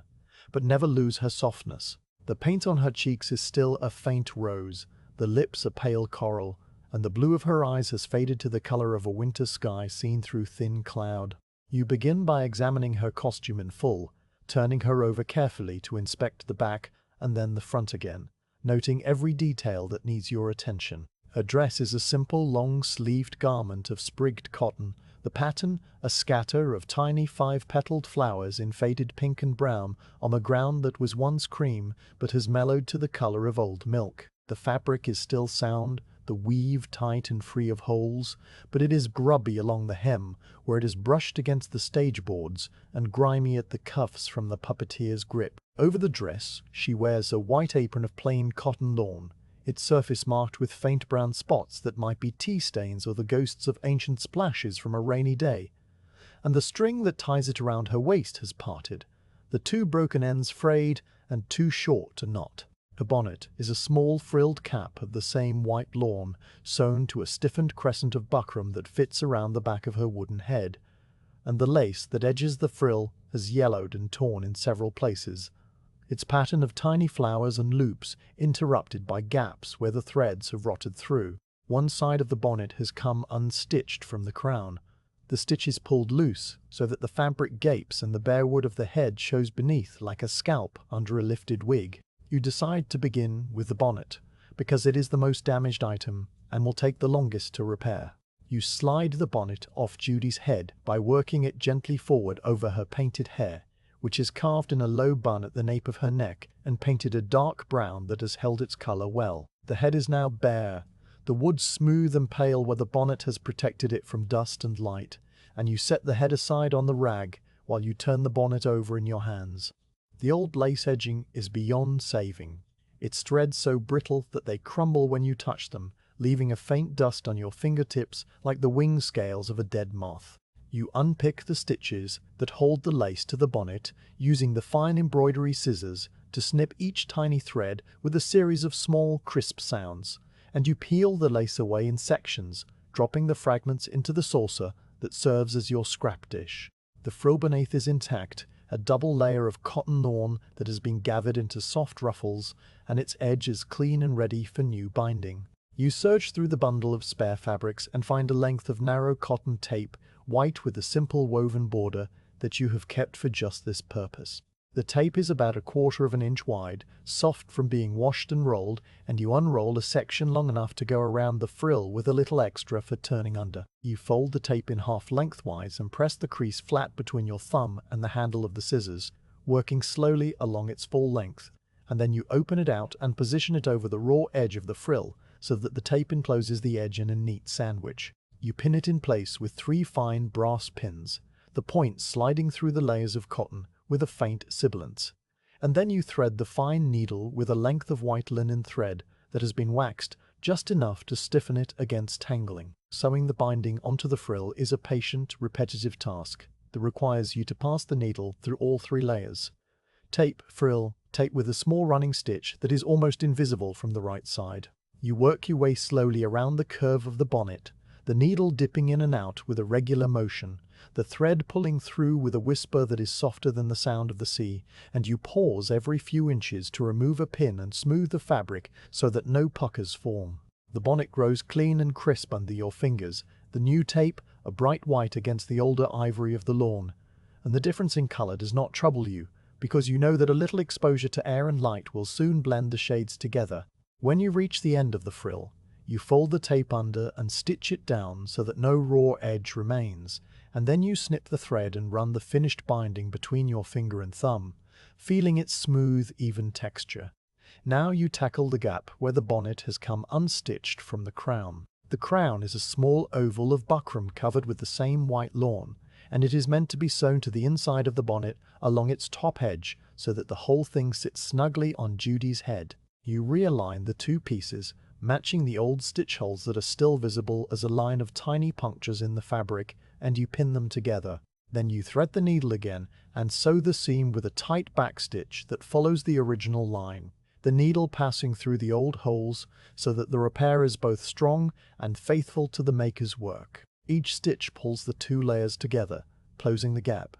And when you finish, the bonnet is once again a complete and tidy object, its frill standing out around it like a halo of soft white petals. You slide the bonnet back onto Judy's head to test the fit, adjusting it so that it sits squarely over her carved bun and the frill frames her face properly, and you tie the strings into a small, neat bow under her chin that you will later adjust when the costume is fully assembled. The bonnet makes her look instantly more herself. The white cotton bright against the dark wood of her hair and the soft paint of her cheeks, and you nod once to yourself before lifting it off again and setting it on the table. The apron string is your next concern, a simple white cotton tape that is broken and frayed at the waist. You unpick the last few stitches that hold the broken ends inside the apron band, using the scissors to cut through the tiny knots, and you draw out the old string in 2 pieces. From your spool of white linen thread, you cut a new length of cotton tape, measuring it against the old string and adding an extra 2 inches for the seams. And you turn the raw ends under and stitch them flat so that they will not fray. You feed one end of the new string into the casing of the apron band, working it through with a blunt tapestry needle that you push slowly along the channel, the needle bumping over the old seam lines inside until it emerges from the other end. You gather the apron onto the string with a few tugs, distributing the fullness evenly,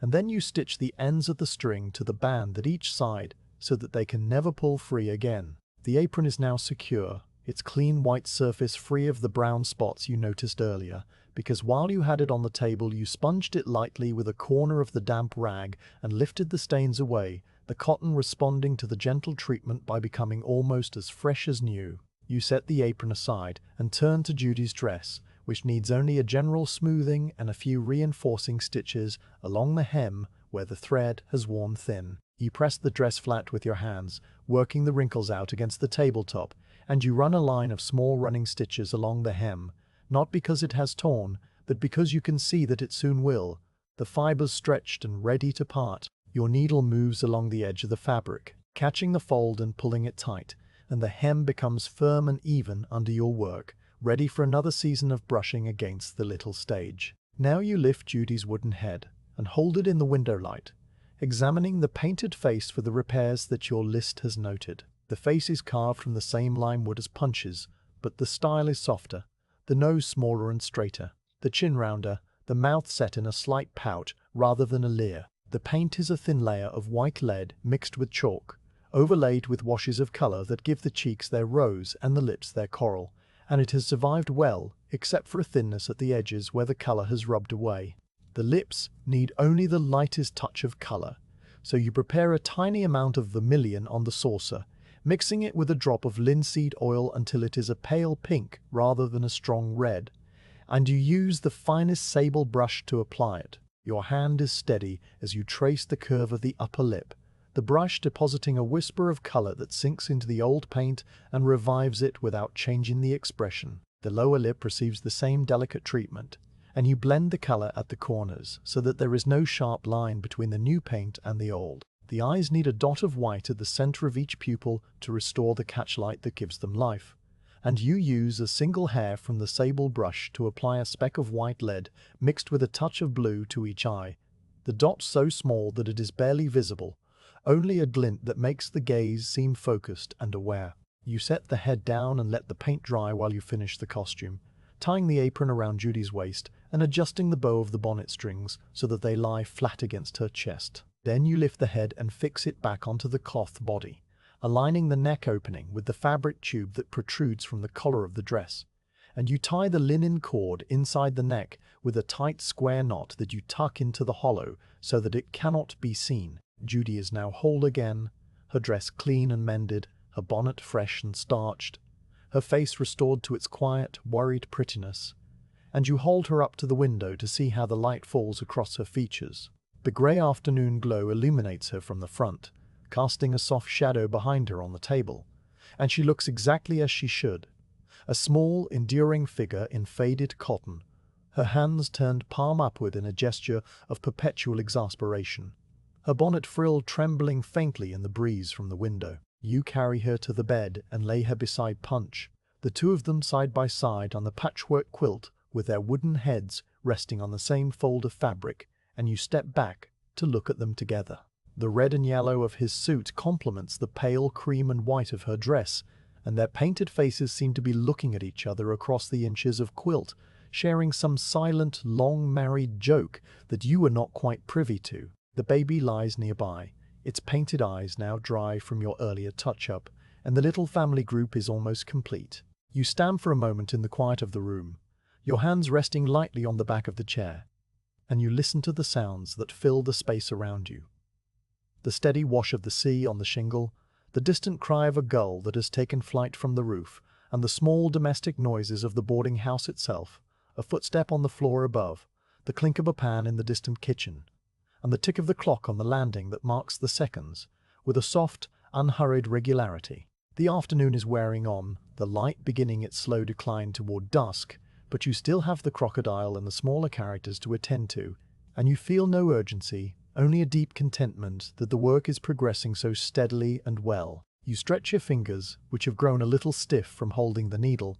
and you reach for the cup of water that stands on the washstand, drinking the last of it in one long swallow before turning back to the table and the trunk that still holds the remaining figures, waiting for their turn under your hands. You return to the trunk and kneel beside it on the rag rug, your knees finding the familiar worn spots in the braided wool where you have knelt so many times over the past 2 days that the fibers have begun to hold the shape of your weight, and you reach into the upper tray to lift out the crocodile from his compartment. He comes out as a coil of green painted wood and rough grey cloth, his long body made from a series of wooden segments linked by leather hinges so that he can twist and snap in the puppet booth, and his tail drags behind him in a curve that you have to gather up with both hands to keep it from catching on the edge of the trunk. The cloth that covers his body is a coarse grey linen, painted with darker grey scales in a repeating pattern that has faded to a uniform dullness over the years, and his 4 short legs are stuffed with sawdust and sewn to the sides with heavy black thread, their wooden feet painted the same green as his head. You carry him to the table and lay him out at full length, which takes up nearly the entire width of the tabletop, his snout pointing toward the window and his tail curling off the far edge like a question mark. The crocodile's head is the most elaborate part of him, carved from lime wood into a long flat shape, with a broad snout and 2 bulging eyes painted yellow with black slit pupils that give him a look of ancient reptilian cunning. The jaws are 2 separate pieces of wood, hinged at the back, with a strip of thick leather that is tacked into the wood with tiny iron nails, and the inside of the mouth is lined with red felt that is meant to suggest a wet, hungry gullet. The felt along the lower jaw hinge has split, as you noted in your inventory, a tear about an inch long where the fabric has pulled away from the wood and exposed the brown glue beneath, and the felt itself has worn thin and shiny from the constant opening and closing of the jaws during performances. The green paint on the snout is scuffed in several places, the bright olive color worn through to a pale primer that shows as patches of grayish white, and the teeth, which are carved in relief along the jawline, have lost most of their white paint so that they blend into the green of the surrounding wood. You begin with the jaw hinge because it is a structural repair that must be done before any cosmetic work. You open the crocodile's mouth fully, wedging a small block of wood between the upper and lower jaws to hold them apart so that you can work inside, the red felt lining glowing dully in the grey light like the inside of a dark flower. The split in the felt runs along the crease where the lower jaw meets the body of the head, and when you press the 2 sides of the tear together, they meet cleanly, the edges not frayed, but simply parted. You select a curved needle from the tool roll, a needle shaped like a half-moon that is designed for sewing in tight spaces where a straight needle cannot reach, and you thread it with a length of strong black linen thread that you have waxed heavily so that it will slide through the felt without catching. The curved needle feels different in your fingers, its arc requiring a rocking motion rather than a straight push, and you take a moment to adjust your grip before you begin. You insert the needle into the felt just beyond the end of the tear, pushing it through the fabric with a slow, steady pressure until the point emerges inside the mouth, and then you rock the needle back and bring it up through the other side of the split, pulling the thread through until the stitch lies flat. The motion is awkward at first, your fingers cramped inside the narrow mouth, but you soon find a rhythm, pushing and rocking and pulling, each stitch drawing the two edges of the tear together. You work your way along the split with small, even stitches that follow the original seam line, the needle passing through the felt and the leather hinge beneath it, so that the repair will hold against the repeated flexing of the jaws. The stitches are visible only as a line of tiny black dashes against the red felt,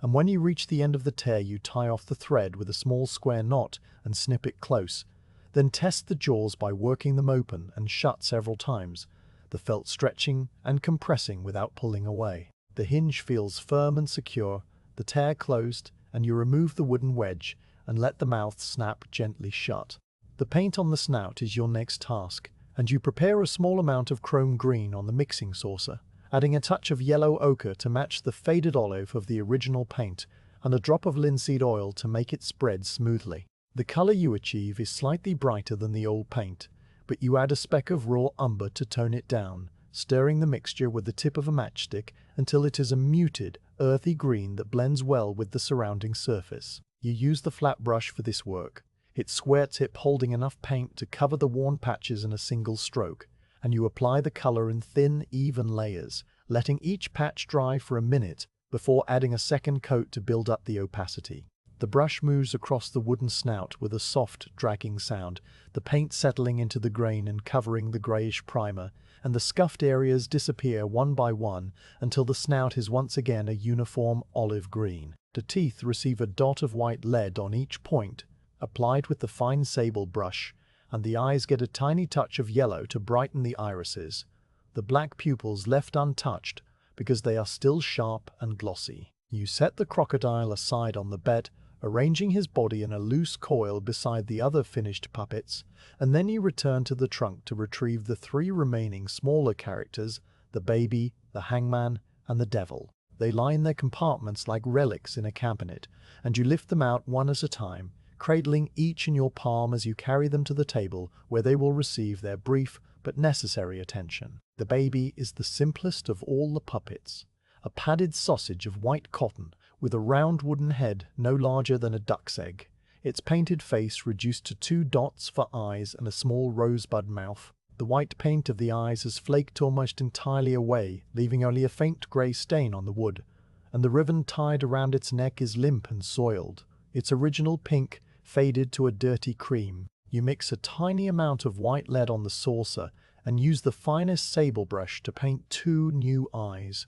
the dots placed exactly where the old ones were, guided by the faint stains that mark their original position. The brush touches the wood with the lightness of a breath, depositing a dot of white no larger than a pinhead, and you let it dry for a moment before adding a smaller dot of lamp black at the center of each eye to make the pupils. The baby's face, which was blank and anonymous before, now seems to wake into expression, its tiny mouth smiling a little more clearly. You untie the old ribbon and replace it with a fresh length of pink cotton tape from your bundle of scraps, tying it in a neat bow under the chin and snipping the ends to an even length, and the baby is transformed from a worn, neglected thing into a bright, cheerful infant ready to be swung around Punch's head in the eternal slapstick dance. The hangman is a somber figure, taller than the baby but thinner than the constable, his cloth body dressed in a tunic of black cotton that covers him from neck to ankle, and a hood of the same black fabric that conceals his carved head entirely, leaving only a dark hollow where a face might be. The noose that he carries is the central feature of his character, a length of hemp cord tied into a hangman's knot with its distinctive coiled loop, and the cord has frayed badly at the end, where it has been handled and pulled and twisted during performances, the fibers unraveling into a brush of pale hemp threads that catch the light. You decide that the cord must be replaced entirely, so you unpick the stitches that hold it to the hangman's wooden hand, a small, claw-like carving that protrudes from the sleeve, and you draw the old cord free. From the linen pouch in the trunk you take a fresh length of hemp cord, the same weight and twist as the original, and you cut a piece to the proper length, sealing the cut ends with a touch of blue to prevent them from unraveling. Tying the hangman's knot is a skill that took you many hours to master, a sequence of loops and wraps that must be followed in precise order, and you perform the steps slowly, your fingers remembering the pattern even as your mind drifts. A loop, 6 wraps around the standing part of the cord, the end passed through the top loop, and pulled tight so that the wraps slide down and lock into a neat coiled barrel with a noose loop at the end. You pull the knot tight and dress it with your fingernail, adjusting the wraps so that they sit evenly, and then you stitch the cord back into the wooden hand, the needle passing through the cord itself to hold it securely. The hangman's black tunic is sound, its seams intact and its fabric still a deep, unfaded black, and you find only a small hole under one arm where the stitching has loosened, which you close with a few passes of the needle and black thread. You check the hood, which is sewn to the tunic at the neck, and you find that the stitching is firm and the fabric is not torn. So you leave it as it is and set the hangman on the bed beside the constable, the two somber figures side by side like colleagues in some grim profession. The devil is the last of the smaller characters, a hunched, wiry puppet with a grinning red face and two small cloth horns sewn to the top of his head. And you lift him from the table with a particular fondness because he is the puppet that children shriek at the loudest during the show. His head is carved from the same lime wood as the others, painted a bright vermilion that has held its color remarkably well, and his features are exaggerated into a mask of gleeful wickedness. A sharp chin, a hooked nose, tiny pointed ears, and a mouth that stretches from ear to ear, and a grin filled with carved teeth. The black paint of his eyebrows and goatee is still crisp, and his eyes are yellow with slit pupils like the crocodile's, giving him a feline, otherworldly look. His crimson cape is the only part of him that needs work, as you noted before, a garment of light wool, hemmed with black thread, that has worn thin over his right shoulder, where the fabric has been darned once before and is now fraying again. The old darn is a patch of red fabric sewn over the whole with tiny, even stitches that must have taken someone a long time, and the edges of the patch have begun to lift, the threads snapping in several places so that the hole beneath is starting to show again. You lay the cape flat on the table and examine the darn closely, deciding that you will not remove the old patch, but will reinforce it with a new layer of stitching that binds it more firmly to the surrounding fabric. You thread the fine needle with red silk this time, a thread that matches the crimson of the cape exactly, and you begin to stitch around the perimeter of the patch with small close-overcast stitches that catch the folded edge of the patch and the cape beneath it. The silk slips through the wool with a faint sigh, the stitches disappearing into the fabric so that the repair is nearly invisible, and you work your way slowly around the patch, turning the cape in your hands as you go. When the patch is secure, you turn the cape over and inspect the lining, a plain black cotton that is still sound, and you reinforce the shoulder seam from the inside with a line of back stitching that will take the strain of future performances. The devil's horns are two small cones of cloth stuffed with sawdust and sewn to the top of his head, and one of them has come loose and leans at a drunken angle. You push it back into position and stitch it firmly in place with a needle and black thread, the stitches passing through the cloth of the horn and the cloth of the head covering, and then you test the other horn, finding it still tight. The devil's painted face needs no retouching, its vermilion skin and black goatee as bright as the day they were painted, and you set him on the bed with the others, his cape draped over his hunched shoulders and his horns standing upright like small flags of mischief. With all the smaller characters now attended to, you stand back and look at the bed, where the puppets lie in a row against the patchwork quilt, Punch and Judy together at the head, the baby nestled between them, the constable and the hangman side by side in the middle, the crocodile coiled at the foot, and the devil crouched at the far end like a red spark of chaos. The quilt beneath them is a map of colors, the indigo and cream and pale rose hexagons forming a pattern that repeats across the bed, and the puppets look like a strange, silent family gathered for a portrait. The worked cloth of their costumes, the painted wood of their faces, the little brass buttons and bells, and the neat, strong stitching that holds them all together. These are the products of your hands and your patience, and the sight of them all together fills you with a quiet, unassuming satisfaction that has nothing to do with pride, and everything to do with the pleasure of a task done well. The afternoon outside the window has grown darker by slow degrees, the grey sky deepening to a soft charcoal that promises an early dusk, and the sea has taken on the colour of slate,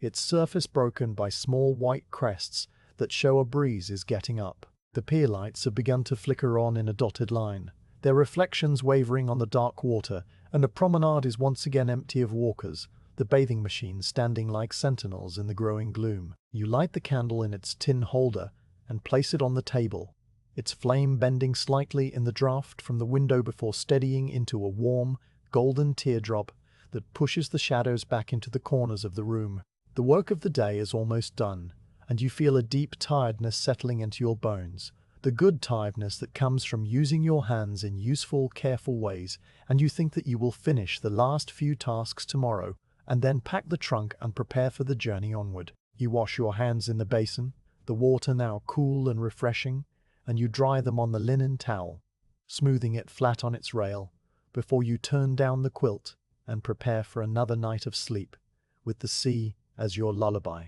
You set the last puppet down on the patchwork quilt and straighten your back slowly, pressing your palms against the small of your spine, where a dull ache has settled from the hours of leaning over the work table, and you become aware of a particular tiredness behind your eyes, a slight burning at the edges that tells you the close focus on needle and brush has strained them enough for one day. The light in the room has shifted into a deeper grey. The sky outside the window, now the colour of tarnished pewter, and the candle flame on the washstand has begun to cast a more definite circle of gold against the darkening walls, though it is still only mid-afternoon by the clock. You decide that a walk along the front will clear your head and rest your eyes, and you turn from the bed where the puppets lie in their neat row, their painted faces catching the candlelight in tiny glints that seem to follow you as you move toward the door. You take your coat from the hook on the back of the door, the heavy tweed that still smells faintly of railway smoke and the salt air it absorbed on your first evening,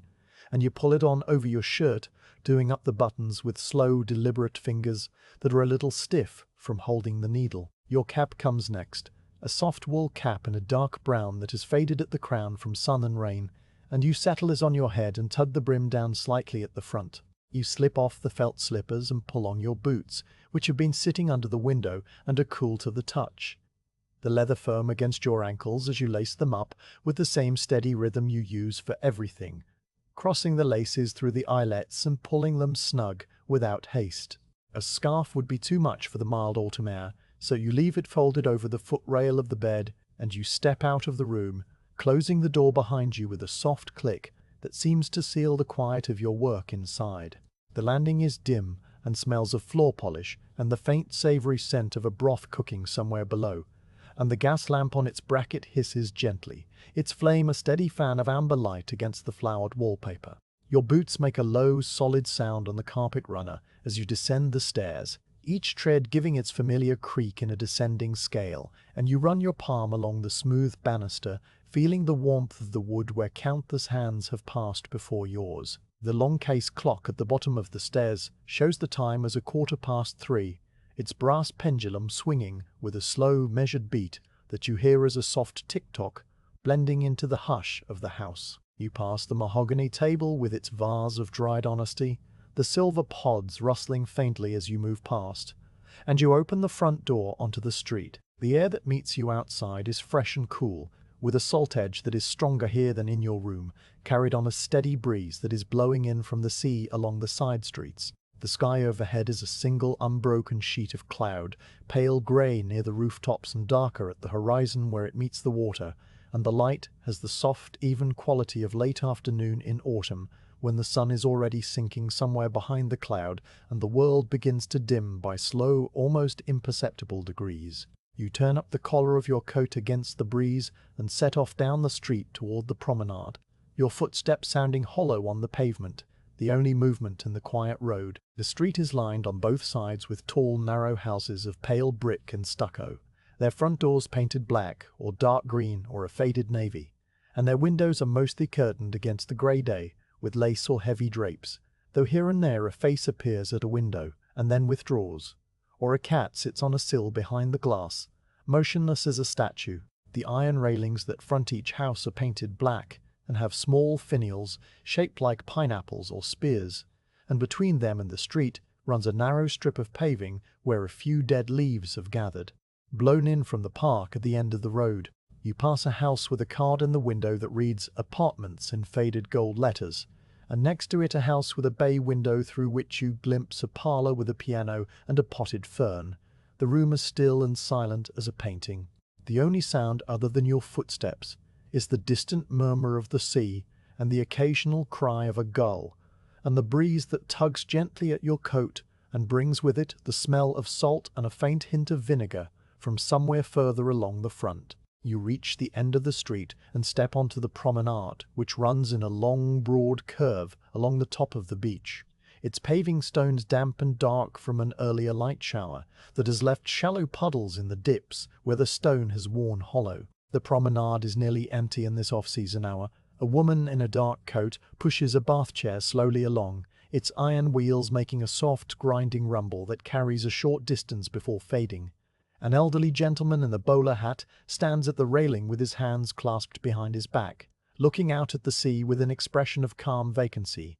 And far down toward the pier, two children in sailor suits are running in circles around a bench where their mother sits with a basket on her lap, their voices thin and duck-like the cries of a bird. You turn left and begin to walk with no particular destination, your pace slow and even, your hands in the pockets of your coat where your fingers find the familiar shape of a small purse and a stub of pencil. The sea on your right is a wide expanse of shifting grey, its surface broken into small, oily waves that catch the diffuse light in patches of silver and lead, and the tide is now well in,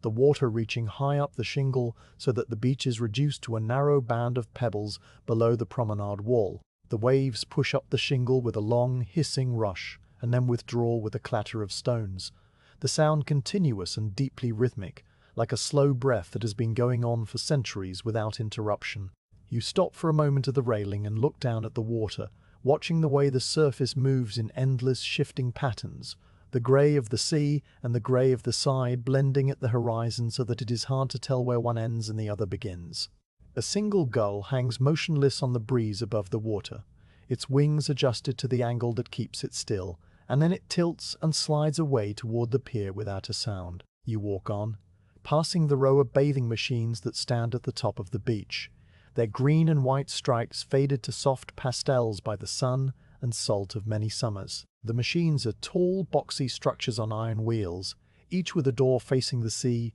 and a set of wooden steps that are folded up and padlocked for the winter, and they stand in a silent line like a herd of resting animals, their paint peeling in small curls that tremble in the breeze. A length of seaweed lies across the step of the nearest machine, a dark, glistening ribbon that must have been thrown up by a storm tide, and you pause to look at it, noting its rubbery texture and the small bladders along its stem, before moving on. The pier extends into the sea on your left now, a long structure of iron and wood supported on thick piles that are green with algae at the waterline, and you step onto its boards, your boots making a different sound here, a hollow thud that echoes faintly beneath you. The pier is almost empty, only a few figures scattered along its length. A man in a flat cap fishing over the side with a long rod that does not move, a couple leaning on the railing and pointing at something in the water, and a vendor closing up his stall for the day, folding the canvas awning with slow, methodical movements.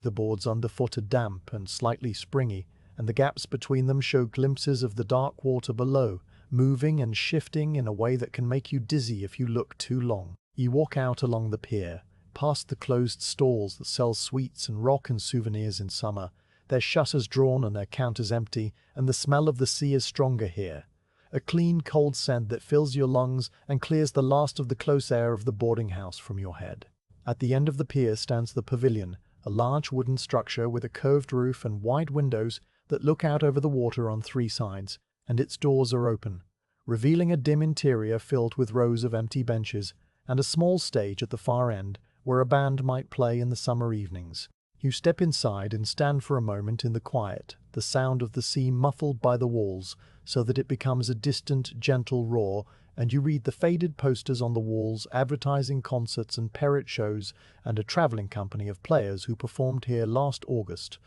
their names now peeling and half forgotten. The air inside smells of old wood and salt, and the faint sugary residue of countless sticks of rock, and the benches are worn smooth by the seats of holidaymakers who have sat here on warm afternoons listening to the music and looking out at the sun on the water. You sit down on the end of a bench near the window and look out at the sea, which is framed by the wide glass like a painting in shades of grey,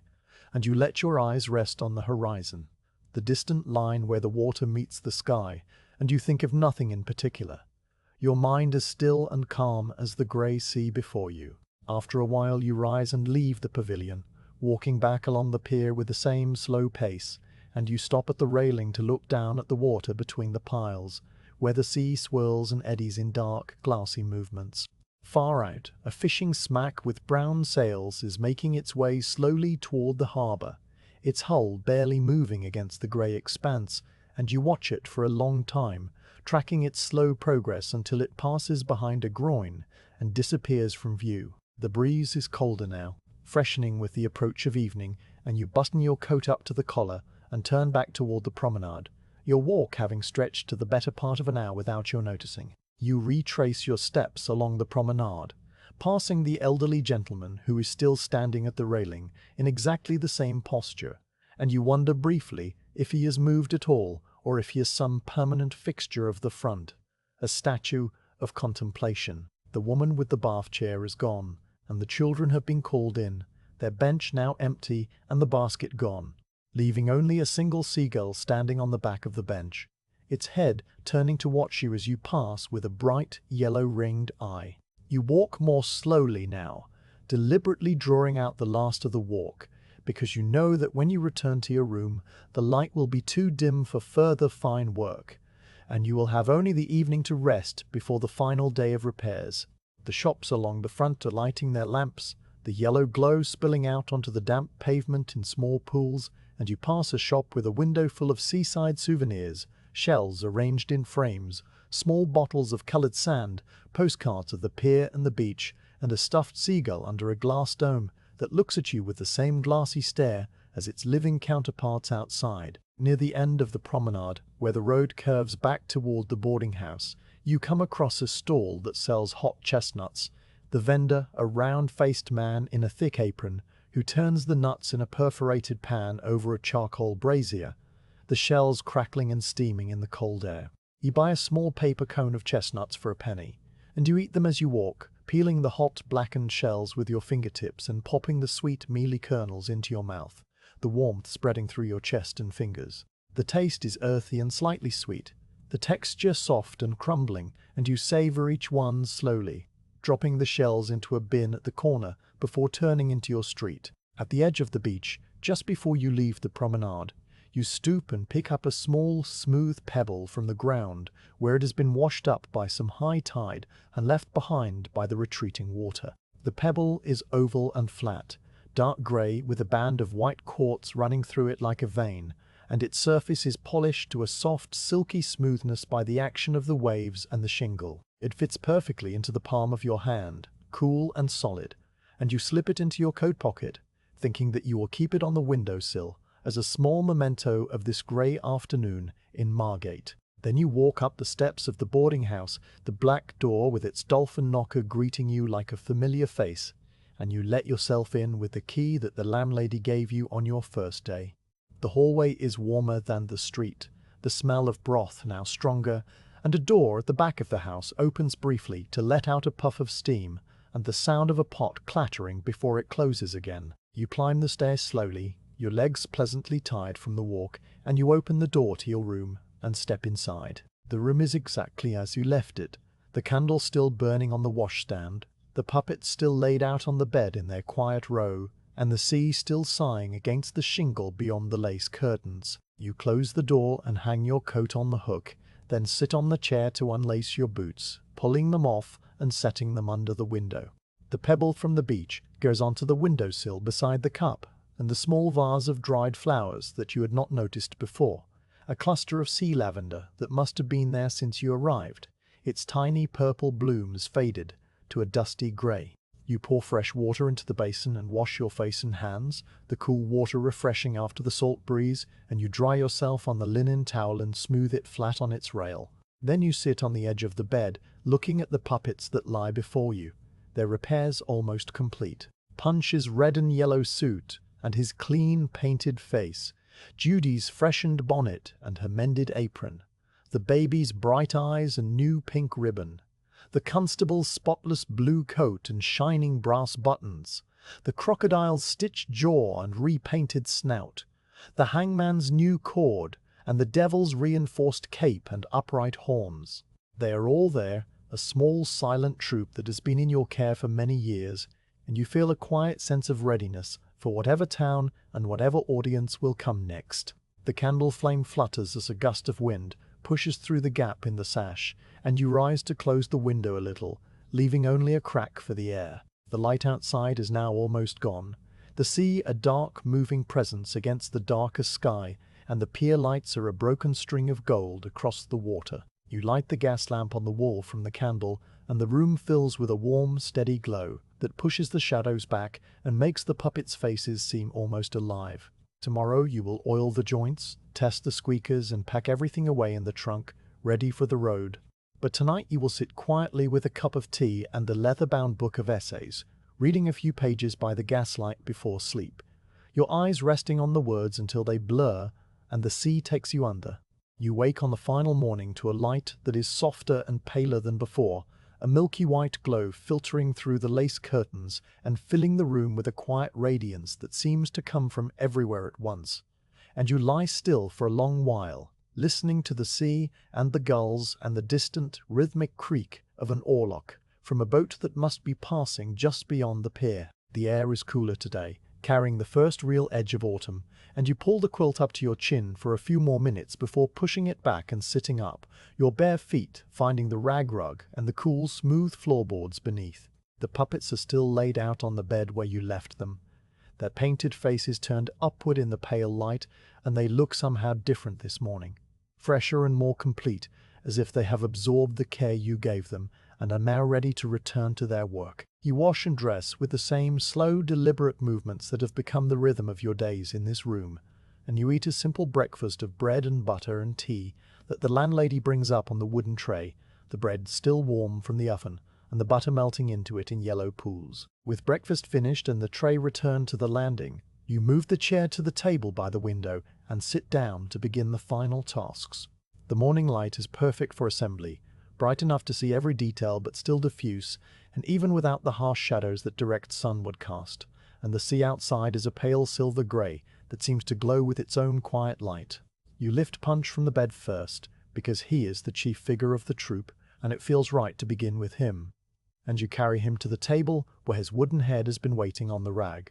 the cleaned and repainted face looking up at you with its familiar manic grin. The neck opening of the head fits over a fabric tube that protrudes from the collar of the costume, a tube made of strong linen that has been stiffened with glue to hold its shape, and you work the head down over it slowly, turning it from side to side to ease it past the peg of the squeaker mechanism until it seats firmly against the shoulders. Inside the hollow of the head, the linen tube presses against the carved walls, and you reach through the neck opening with 2 fingers to guide the tube into its proper position, feeling the slight resistance as the fabric finds its place. You then thread a length of strong linen cord through the small holes that are drilled in the sides of the neck and the fabric tube,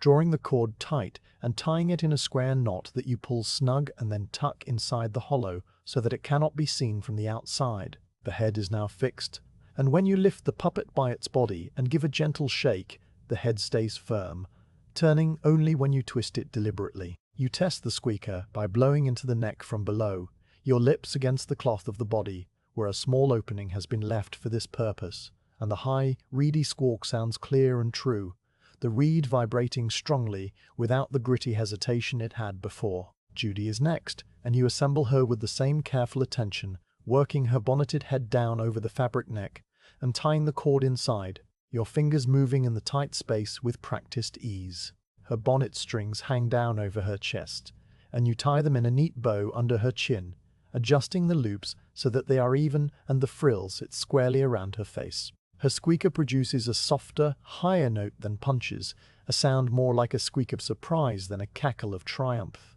And when you blow into it, the note rises and falls with a gentle modulation that is exactly right for her character. You set her down beside Punch on the table, the 2 of them side by side, and then you fetch the constable from the bed and assemble him in the same way, his tall, stiff body and his freshly painted shako hat making him look every inch the figure of authority he is meant to be. His squeaker is a deeper, gruffer note, a sort of bark that carries authority, and you blow it twice to be sure it is clean before setting him beside the others. The crocodile requires a different approach because his head does not detach from his body, but is part of the whole articulated length of him, and you simply work his jaws open and shut a few times to ensure that the repaired hinge moves freely, the new stitches holding firm and the red felt lining flexing without tearing. You blow into the squeaker that is hidden in his throat, and it produces a low, rasping hiss that is meant to be a growl, the sound vibrating through the wooden body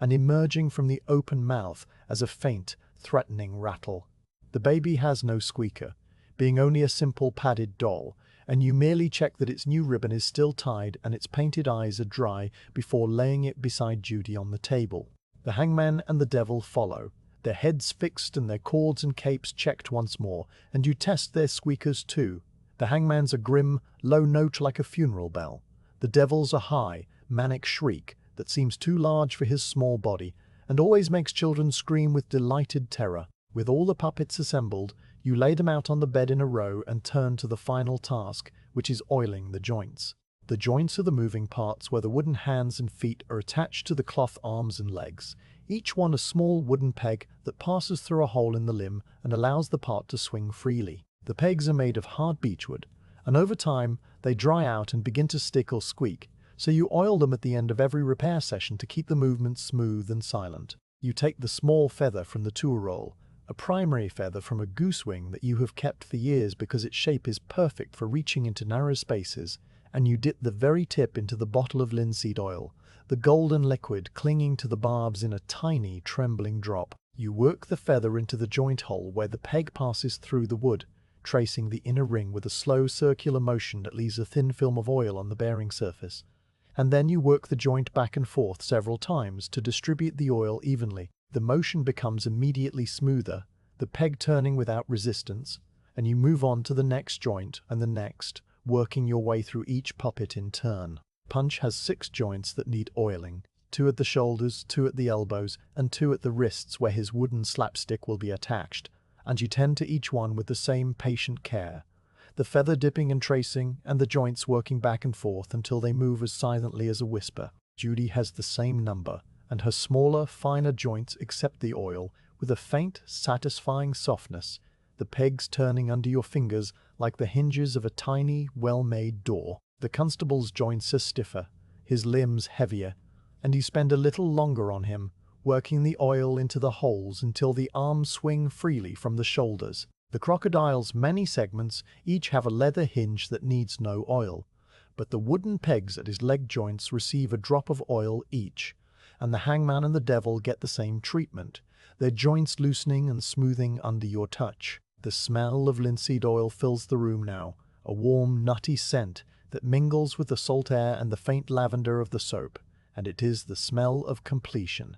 the final step before the trunk is closed and the journey resumed. When all the joints are oiled and tested, you wipe the excess oil from your fingers with the soft rag and then wipe each puppet gently, removing any smudges or fingerprints that might have accumulated during the assembly. The puppets gleam dully in the pale light, their paint fresh and their costumes clean, their joints moving with a silent, easy grace that speaks of careful, thorough work. You stand them up on the bed one by one, leaning them against the pillows in a row, and you step back to look at them, Punch with his red and yellow suit and his hooked nose, Judy in her sprigged dress and white bonnet, the baby cradled in the crook of her arm, the constable rigid and blue beside them, the crocodile coiled at their feet, the hangman dark and silent, and the devil crouched at the end with his red cape and his wicked grin. They are a company of actors waiting for the curtain to rise, and they look ready. Now comes the packing. A ritual that you have performed so many times it has become a kind of meditation, a slow, orderly reversal of the unpacking that began your stay in this room. You open the trunk fully, pushing a lid back against the bed frame, and you lift out the upper tray and set it on the floor beside you. The lower compartment is empty, lined with the same faded cotton sheeting, and you begin by laying the crocodile in first, coiling his long body in a loose spiral that fits neatly into the space and leaves room for the other figures around him. The baby goes next, nestled into a fold of soft cloth that you keep for this purpose, a square of old flannel that wraps around the little doll like a blanket. The hangman and the devil are placed in their appointed corners, their capes and cords tucked in so that they will not snag. And then the constable is laid flat along one side, his stiff body filling the space with its straight, unyielding length. The upper tray goes back into the trunk, its compartments now empty and waiting, and you place Punch and Judy in the largest central compartment together, their heads turned toward each other so that their painted faces are almost touching.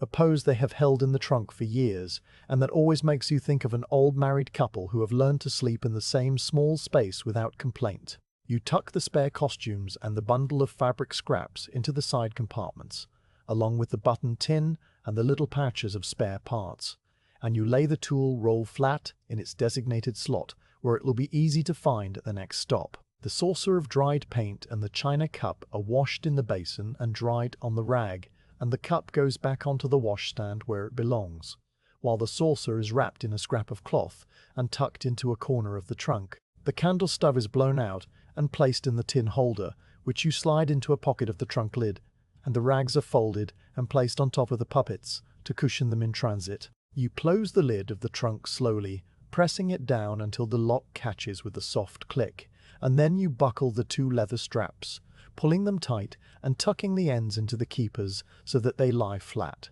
The trunk is once again a closed, solid object, its leather scuffed and its brass corners dulled with verdigris, and it holds within it the whole of your trade and your travelling life, the puppets and the tools, and the small scraps of fabric and thread that are the materials of your days. You push the trunk against the wall near the door, where it will be easy for the porter to collect in the morning, and then you stand in the center of the room and look around at the space that has been your workshop and your refuge for these past days. The room looks almost as it did when you arrived. The bed made up with the patchwork quilt smoothed flat, the washstand with its blue ewer and basin,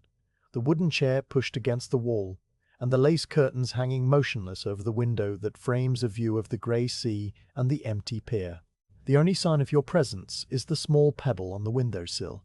the grey stone with its band of white quartz that you picked up on your walk along the front, and you leave it there deliberately, a small gift to the room and to the sea that has been your companion through the hours of quiet work. You take your leather-bound book of essays from the chair seat and slip it into your valise, and you fold your spare shirt and your nightshirt and pack them away,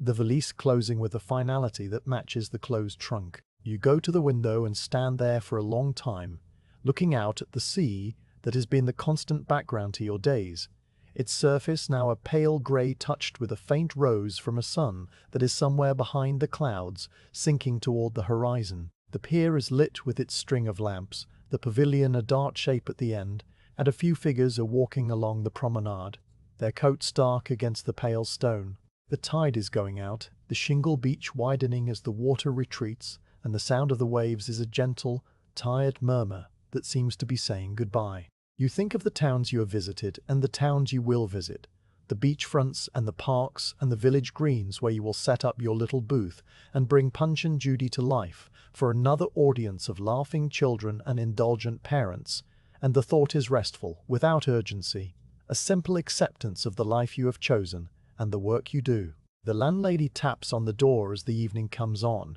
bringing a final tray of supper and a small pot of tea, and she wishes you a good journey tomorrow and tells you that the porter will be at the door at 8 o'clock sharp. You thank her and eat your supper slowly by the window, the same simple meal of bread and cheese and a slice of cold pie, and you drink the tea while the last light fades from the sky and the room grows dim around you. When the plate is empty and the cup is dry, you set the tray on the landing and return to your room, closing the door for the last time on the quiet space that has held you and your work so well. You undress and wash, the cool water a familiar ritual, and you climb into the bed that you have slept in for these past nights. The sheets cool and smooth and the quilt heavy and warm. The sea is still there, its long, slow breathing filling the room, and the faint line of gaslight glows under the door, a thread of gold in the darkness. You lie on your back with your hands folded on your chest, and you let your thoughts drift where they will,